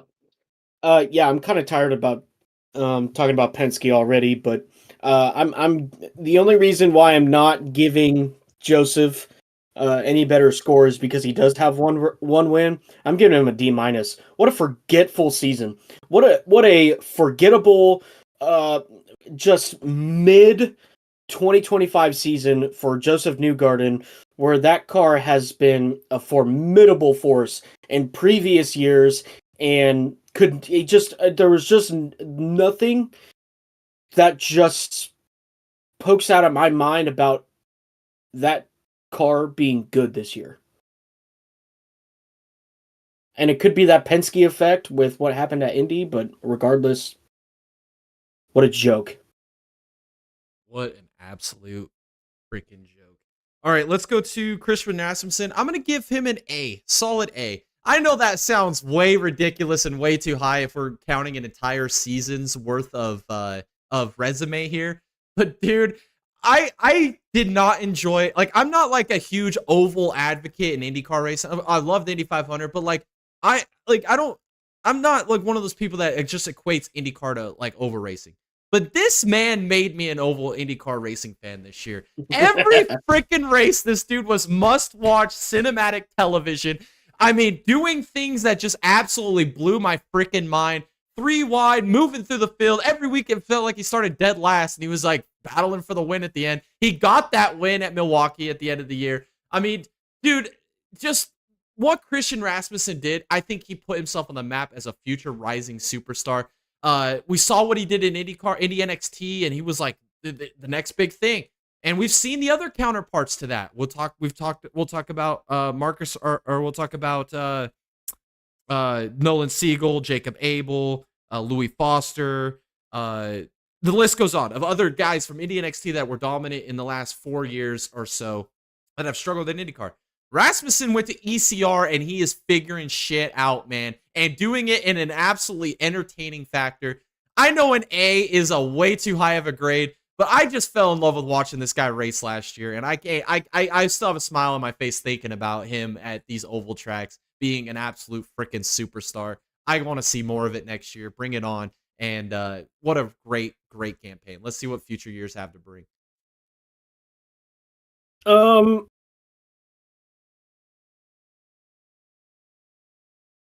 I'm gonna give him a B plus, and I'll say that because he's got that one win at Milwaukee. He's got only 2 top 5s and 6 top 10s. I feel like, and I'm just talking about the cons first. I feel like there's a lot to be desired there. I think Christian Rasmussen is that guy. I do. I feel like there's a lot more there. I feel the same as I do for Christian Rasmussen at ECR as Rinus VK was at ECR. I feel like they're pretty much the same. Rinus VK is a phenomenal driver.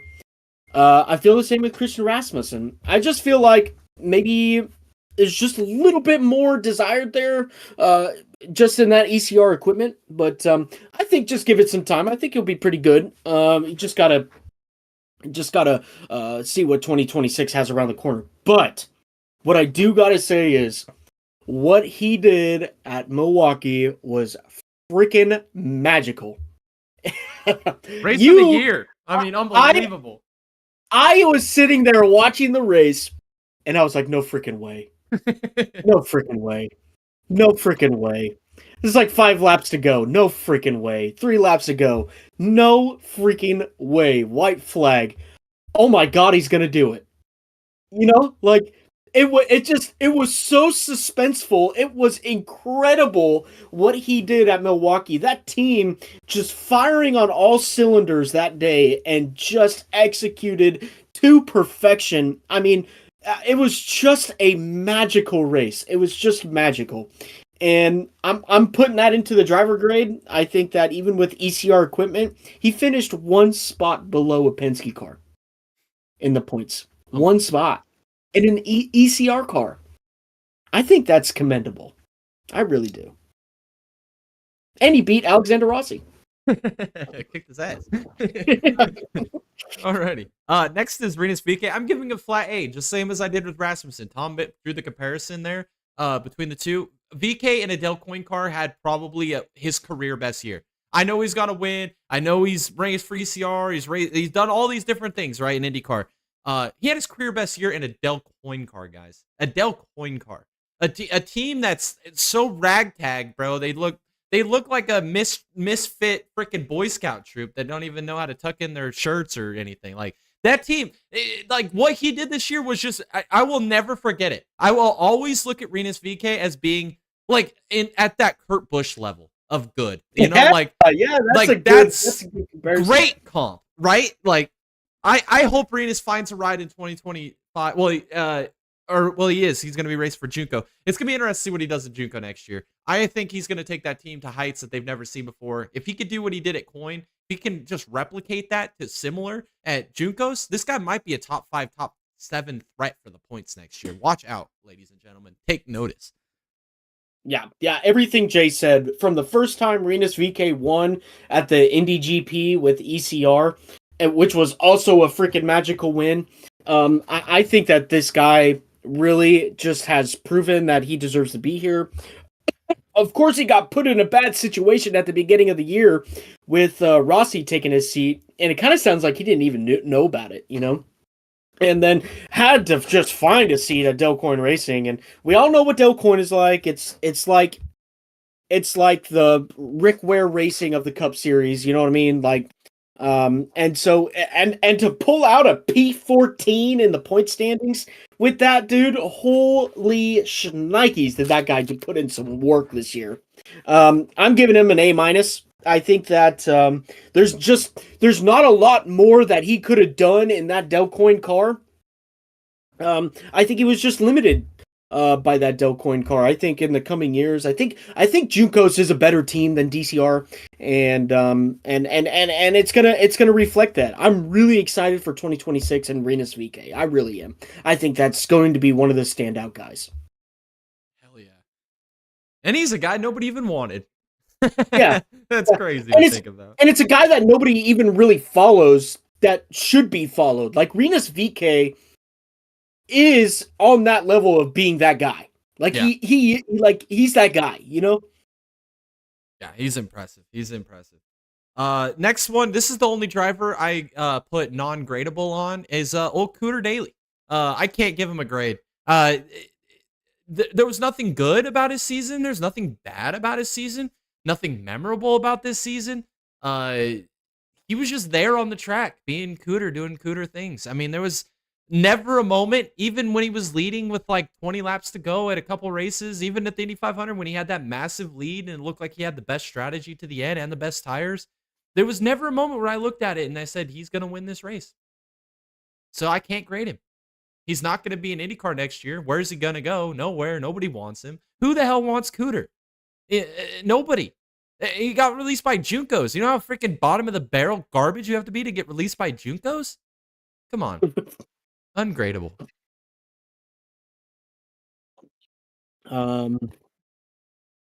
You know what? I'm gonna do it. It's an F. I mean, what else? What else do you want to say? I mean, what are you gonna give him, man? Like, really, what are you gonna give him? I couldn't come up He's- with one. He's not a Rinus VK, right? Like, even though I dogged on Marcus Armstrong a little bit, he's not a Marcus Armstrong. No. You know what I mean? Like, he's not a Santino Ferrucci. You know? And that's saying something. Oh, man. You know, like that's. I mean, anybody who follows IndyCar, I get it. He's from Indiana. Everybody loves him. I get it. Hometown hero.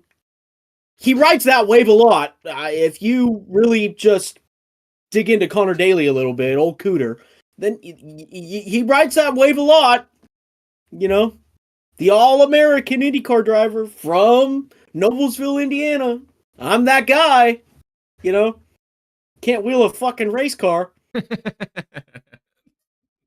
You know, but I don't know. That whole thing at Portland really just was like, oh my god, that's embarrassing. That's embarrassing. It's embarrassing. It's embarrassing. F. I'm just doing it. That's an F.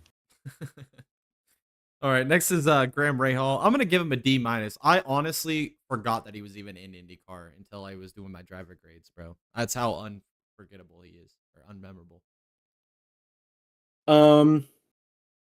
Graham Rahal, what an absolute crime that he's still on the racetrack.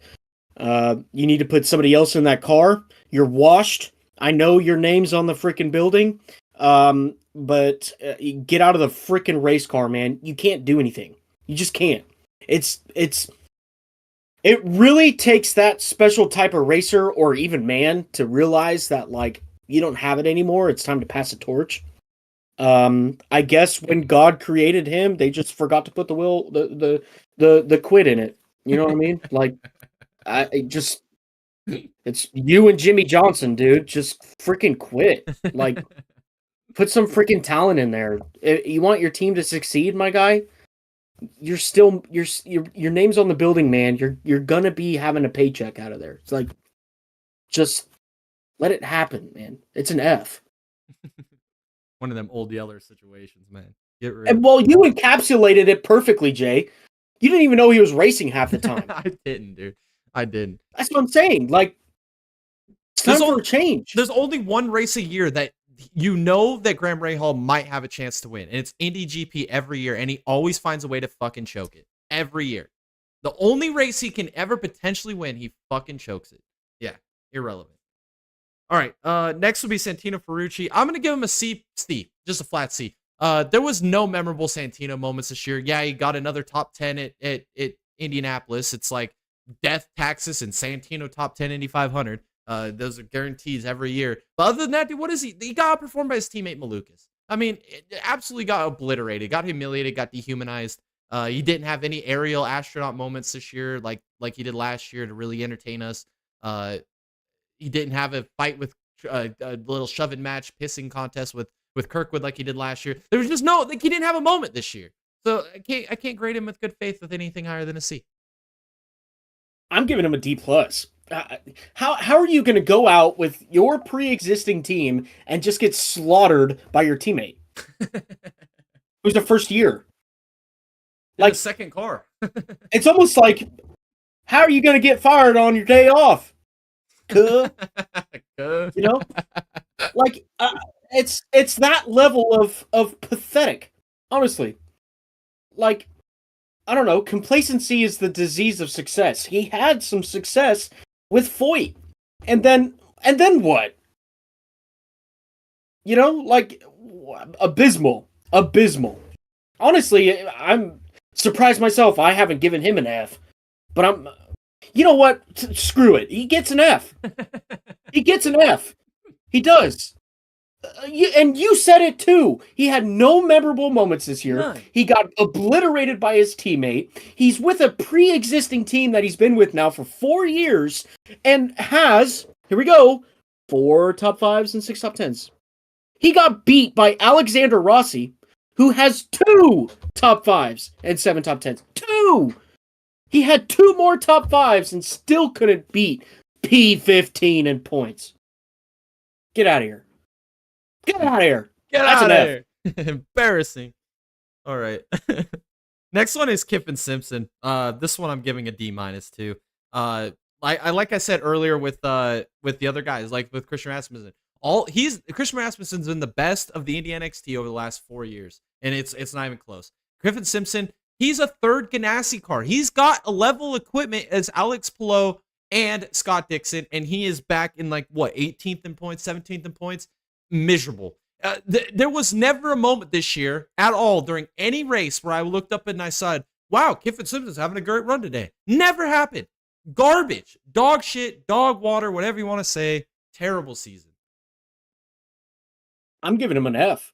You're trying to tell me that the guy who absolutely dominated this year and his teammate who was top 3 in points is the same team that is supplying this guy with a P17 point finish? That's a joke. Joke. That's a freaking joke. If you were running a business, Jay, and you had 2 top performers like Alex Palou and Scott Dixon, and then you had somebody who was, I don't know, over yonder 3 miles just picking fields of freaking wheat over there and just having a grand old time, wouldn't you cut that guy loose? I would. That's what I feel like's happening right here. I mean, that's ridiculous. Honestly, the biggest case of ridiculous that I've seen this year is this right here. I think this outperforms the Penske debacle by miles. Why? Look at his teammates. That's ridiculous. He is not even a rookie. No. That's ridiculous. I think it's beyond miserable. I think it's just downright ridiculous. That's an F. I can't disagree with you. I can't. I can't. I mean, you made great points there. Marcus Ericsson. Again, this is kind of how I feel about Cooter. I just don't even know what to grade this guy. I guess I'll give him an F because, again, he's behind everybody else that's even close to relevant. If you look in the points, who's behind him, and you can understand. Well, we'll talk about those here in a minute. But it's like, dude, you were so far down in Andretti car. You are an Indy 500 champion. Almost, it should have been basically a 2-time if the IndyCar didn't kind of screw you there. And then you come out this year and just lay an absolute egg. F, man. This Marcus Ericsson, this is well below what your standard it should, and like you should look in the mirror and wonder, what standard do I hold myself to, and look at this season and absolutely be ashamed of it. This was miserably terrible season by Marcus Ericsson. I agree with everything Jay said, except I believe there's a small caveat here. It's Andretti. Because what's changed, Jay, between his success and his failures? Andretti. Ganassi to Andretti. Now I don't know. I don't feel like an F is appropriate, but I also don't feel like I feel like D- is too much. Yeah. Yeah. You know? Like I don't we'll go E. How about that? E. E. Yeah, we'll go E because or maybe we'll do how about we do this? We'll give him a Y for like yikes. Yikes. How about Yeah, that? dude. I like Yeah, that. we'll just do yikes. How about that? I don't know. I kind of feel like it is the Andretti effect, but like, damn, dude, you got to do better than 1 top 5 and 2 top 10s. That's bad. That's really bad. God awful. Yeah. It really is. It really is. All right. Let's do Callum Ilott. Second fiddle this year. It felt like to Schwartzman. Schwartzman is one that got all the headlines because 8,500 pole. I don't know. I still am a believer in Callum Ilott because of what he did in Junko's equipment, what he's done in the World Endurance Championship. He's been impressive when he was with Cadillac over there or with Joda. I just this year again he's one of those guys I just kind of forgot he was out there. I'll give him a D plus just for the benefit of the doubt this year because it is a new team. He did kind of transition back to IndyCar from the sports car racing. I just maybe it's because of my optimism. I still have a little bit of faith that there's some talent there. I think 26 is going to answer a lot of questions for us with Callum Ilott. Oh, 1 second. Your audio just stopped for a second. That was my headset, I think.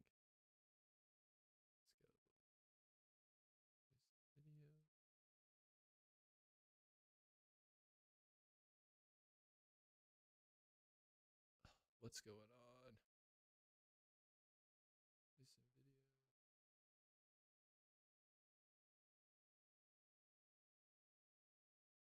Mic check. Test. There it is. All right, we're good. Okay, I'm gonna give him a C. It's a new team. In fact, Prima did relatively well at the end of the season this year. I think they kind of figured it out a little bit. I'm really excited to see what 2026 can bring, and I'm hopeful. I'm hopeful that Prima can do something. Yeah, I'm with you there. Nolan Siegel, F. Hey, Zach Brown, if you're listening, Zach Brown, I'm contacting you, Zach Brown. Get out of the closet, Zach Brown. You can ligma my balls, Zach Brown. Zach Brown, what a clown. Yeah, I don't like this guy. Nolan Siegel's a failure, an absolute fraud. They let freaking Callum Ilott leave. They let Teo Porcher walk and David Malukas walk, all in the faith of freaking this idiot, man. Yeah, no thank you. No thank you. Nolan Siegel, you're an idiot. And I think I lost Tom's audio again. I'm over here hitting buttons and shit.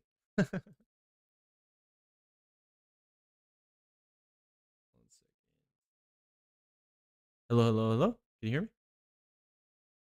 I don't. yeah. Oh, Can you there hear it me? is. Yeah, I can hear you. Test. Yeah. Okay. All right. Nolan Siegel. Yeah. Is that right? Yeah. F. And I'm gonna back this up by saying Zach Brown, somewhere towards the end of the season, was talking about that IndyCar needed to shrink the field size a little bit to kind of, gain that superhero status. Well, how about you start with your own freaking team? How about that? Joke. That's a damn joke. Absolute joke. I mean, that's the definition of a joke. Can we get the definition of clown? Because I'm pretty sure Zach Brown is in there. I mean, whatever. What a joke. What a joke. Absolutely. Next. Unbelievable. Next is Louis Foster. I'm gonna give him a D plus this year. I'm still a believer in Louis Foster, but he is racing for Ray Hall, which is being absolutely led down all the wrong paths. When they get raided by the FBI last year, to add on top of it, you got the guy on the building that should be retired, still out there being irrelevant. There's no tracks on the schedule that I literally look at where Ray Hall could be competitive or win. Uh, and I think that comes back to Louis Foster. There was many races this year where it just like felt like he wasn't even there or didn't even have a car competitive or good enough to compete. And that really frustrates me, man. I still mesmerized by the Indy NXT moment that he had last or 2 years or was it last year with the or 2 years ago at Detroit. Uh, and then the dominating performance he had in Indy NXT last year when he claimed the championship and won just about every race. Had like a Dennis Hauger-esque year that Dennis Hauger had this year. He had that last year. There's so much potential there. Rookie year. I'm not going to put a lot into it. I'll just give him a D plus because I feel bad for the situation he's in. And I am optimistic that next year is going to be a much better, much more successful year than it was this year.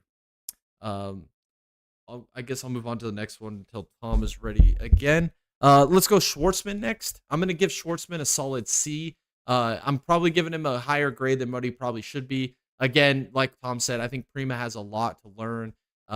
It was difficult for them to come into IndyCar and be a successful hit right off the bat.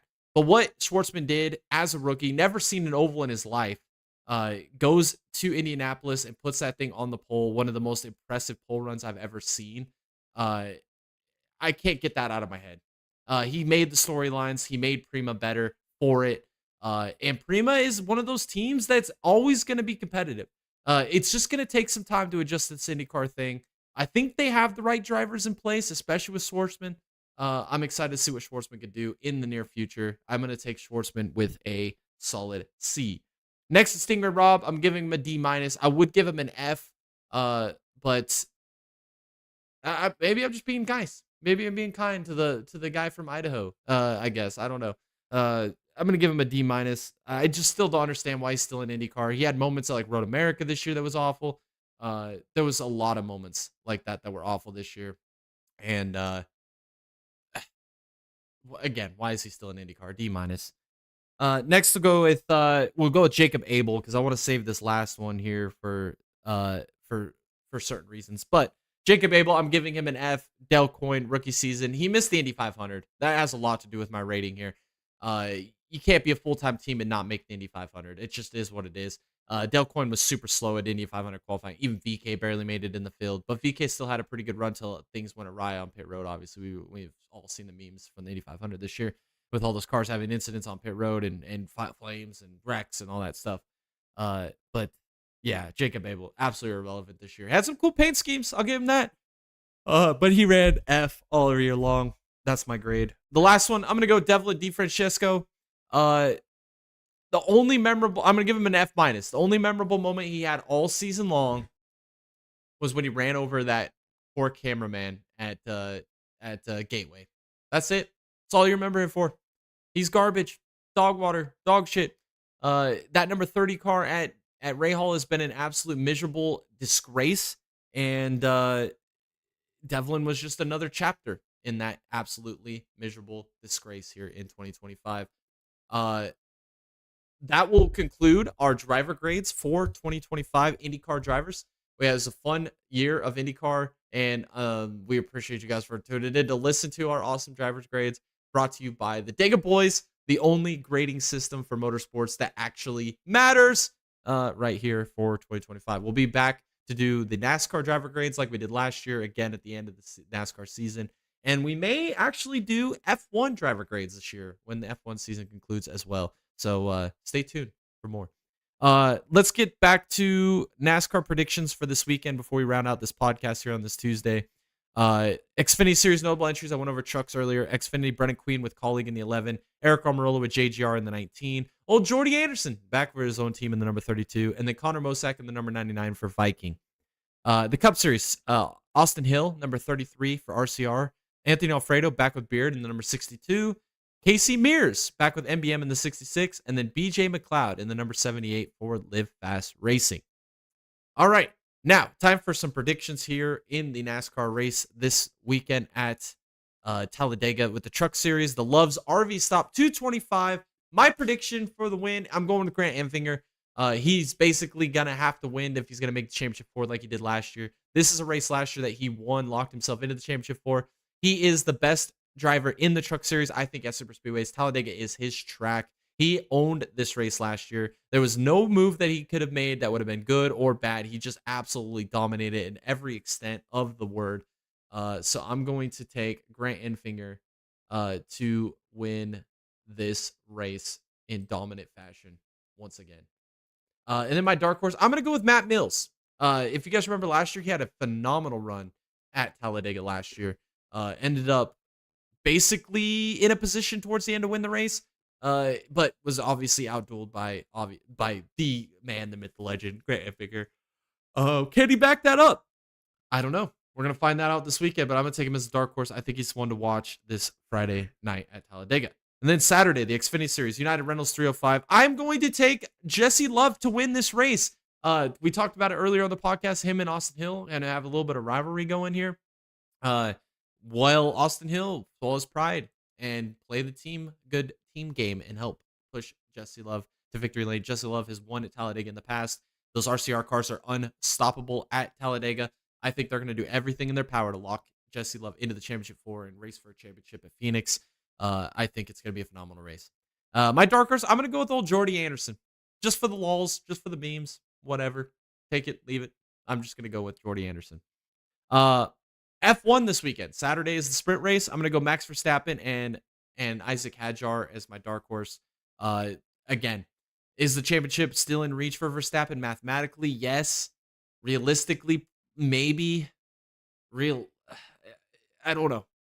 If he's going to do anything, he's got enough sprint races left, enough Grand Prix left where he can make a dent at that championship gap.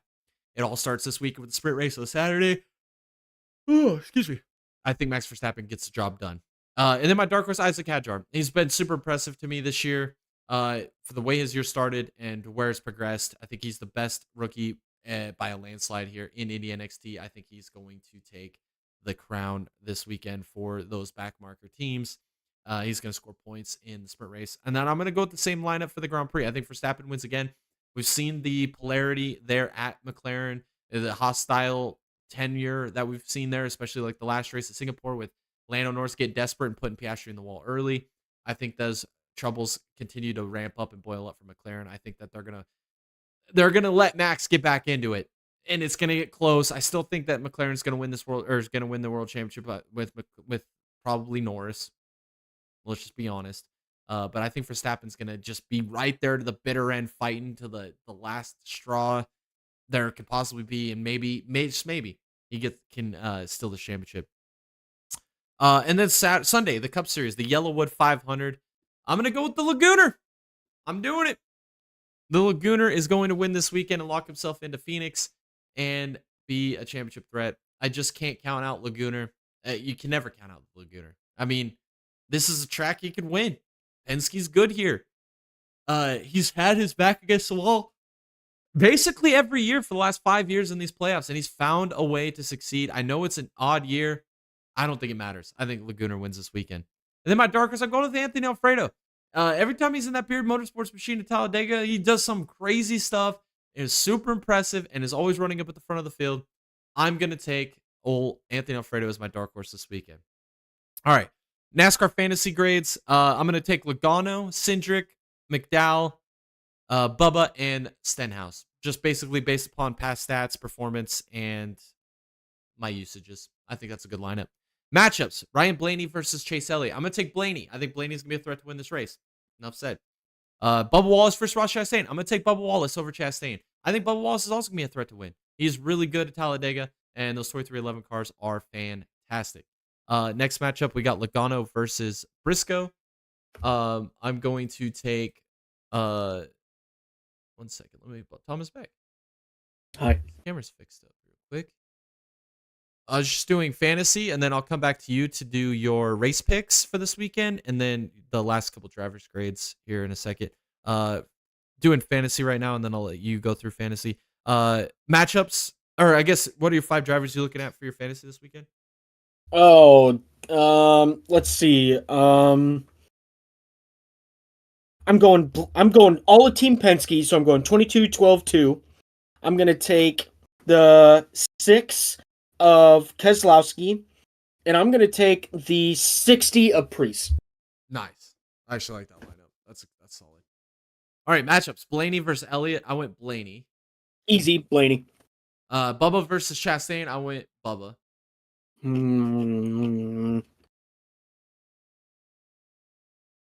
Yeah, I'm going to go Bubba.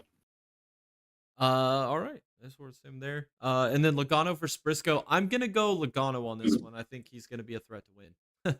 Yeah, I'm going to go with 22 as well. And then Bell versus Larson. I think this is a good matchup. I think it could go either way. I picked Bell to win the championship, so I'm gonna go Bell over Larson. That's really it. I mean, the 5 is going to be in the wall. You got to choose a 20. Hell yeah. Alrighty. Let's go back to drivers' grades. I think there was 3 drivers left. You have Schwartzman, Stingray, Rob, Devlin, and Abel. So Schwartzman. Okay. Schwartzman, I'm I'm gonna give him a B, and I'm just gonna be honest here. I think that Indy 500 qualifying was just magical. I can forget about the race. Let's talk about the first year at the Indy 500 with a brand new team with a driver that's never been in an Indy car before. I think there's something magical about that. I really do, especially a driver that's never driven ovals before. That is insane. That's insane. So that's the grade I'll give him. Stingray Rob, freaking F. I mean, it's just F. Yeah, why is Devlin? Yeah, Devlin Dave Francesco. What a freaking disastrous. I mean, joke. I guess you'd say. Couldn't do it at Andretti. Can't do it at Ray Hall. What do you think? He's freaking Donald Trump's second presidential run. I mean, come on, man. We're talking about Devlin DeFrancesco here. You know what I mean? Like, come on. Just hang the hat up, brother. Jacob Abel. I'm gonna give this guy a B, and I'm gonna tell you why. The heart in that kid is just bar none. He had that Indy NXT sponsorship. So he come into IndyCar, and typically he goes with Dale Coyne just because Dale Coyne always has a seat open, whatever. Did he get shafted this year? Absolutely shafted. He just, every turn was a freaking shaft for him to just take. You know what I mean? Like, what a shame. And I feel like he is such a better driver than a 27th points finish in 2025. So much better. I feel like he's such a better driver than Devlin, Stingray, Nolan. I feel like he could be up there with Marcus, better than Graham, better than Connor. I mean, better than Kiffin. You know, like it's just a shame. It's just a shame. Yeah, it was devastating they missed the 500 this year too. That was devastating. That was the gutting moment for sure. All right, picks for this weekend's races. For the Truck Series, who do you got? I got Enfinger, of course. I'm taking him to the Final Four. And then for my dark horse, I just think this is really cool. Given the previous circumstances, I'm going Yaley, man. In the number 7 Spire. I think that is such a cool little deal going on there. And then also, I'm just going to give a special shout out. Let's freaking go, Norm Benning, man. Let's freaking go. Hell yeah. All right. Xfinity, I've got Jesse Love, and then I put Jordan Anderson on there as a meme, as a troll, as a lol. Yeah, look, we'd all love to see Jesse Love win this race. I think that's a great pick. Man, I just have this feeling, man. Connor Zillich is just gonna freaking dominate this race. I do really want to see Jesse Love win, though. I really want to see that 2 car in the Final Four. This is his best chance, man. Zillich has got some upcoming races. Martinsville, that's going to be really good to him as well. I'm going to go Love. I'm going to go Love for my favorite. My dark horse, I'm going to go Brendan Queen, man. I think that's going to be a pretty sweet deal right there. Hell yeah. All right, F1 sprint race and Grand Prix. I kind of went with the same on both. Oh man, yeah, dude, I'm on that Verstappen chain right now, dude. Like I want this to happen, brother. I want this to happen. I want to see that Verstappen come back and win the championship. I think it's doable. Look, what did I say going into Baku? No, it wasn't Baku. It was Singapore. If McLaren does not show up to win the freaking race, Verstappen has a chance. And by God, does he have a freaking chance. He's got that chance, baby. And I think going into the United States Grand Prix, I think Red Bull and the momentum that they got, it's so freaking exciting, dude. I'm so excited to watch it. I'm going Verstappen. Dark horse, I'm going to go with my normal. I'm going with Antonelli. Alrighty. And then for the Cup Series, I picked Laguna because I feel like stranger things have happened. And I'm going with Alfredo because he does some crazy shit when he's in the Cup Series. Yeah, right. Okay, I'm going to go with Blaney for favorite. And then for Dark Horse, I'm going to go with Priest. Alrighty. I like those picks too. I think those are great picks. All right. That's it for this podcast, guys. Hopefully you guys enjoyed it. We went longer tonight because we had some driver grades that we wanted to get done. Lots of stuff to talk about with the races this weekend, as well as the upcoming races at Talladega. Tom, thanks for joining, man. Thanks for putting up with this long ass podcast and the driver's grade. It was fun, and have fun at Talladega, man. Oh, I'm so yeah, hell yeah. Oh yeah, man. I'm excited. It's gonna be fun. I'm really excited. Hell yeah, Talladega. All right, guys. If you guys want to follow us on all of our social medias, all those links are in the description below, as well as in the bottom of the screen. We love when you guys go give us some support over there. Also, below is a link to our Discord. Come join the best race community on the internet. All the rumor, drama, news, memes, whatever it may be, motorsports related from all around the world, right here on our Discord. Come post your own stuff. We love it when you do that and come and interact with this awesome community. If you guys want to support us even more, we have a link in the description below to our merch store. Go buy some Dega Boys swag. All those proceeds help us to make bigger and better content for you guys here on YouTube. It's been an awesome week of racing. IMSA's over. Sad eyes. A few more races left in IMSA or in NASCAR. A few more races left in F1 before we wind down this amazing 2025 season. It's been an absolute roller coaster and thrill ride all the way through. Hopefully, you guys enjoy the races this weekend. If you guys are going to Dega, go say hi to Tom. Yeah. Show some love for the Dega boys. And hopefully you guys enjoy those races this weekend. And we will be back next Tuesday for another episode of the Full Set Mast podcast. Thanks again for tuning in. And we'll catch y'all in the next one.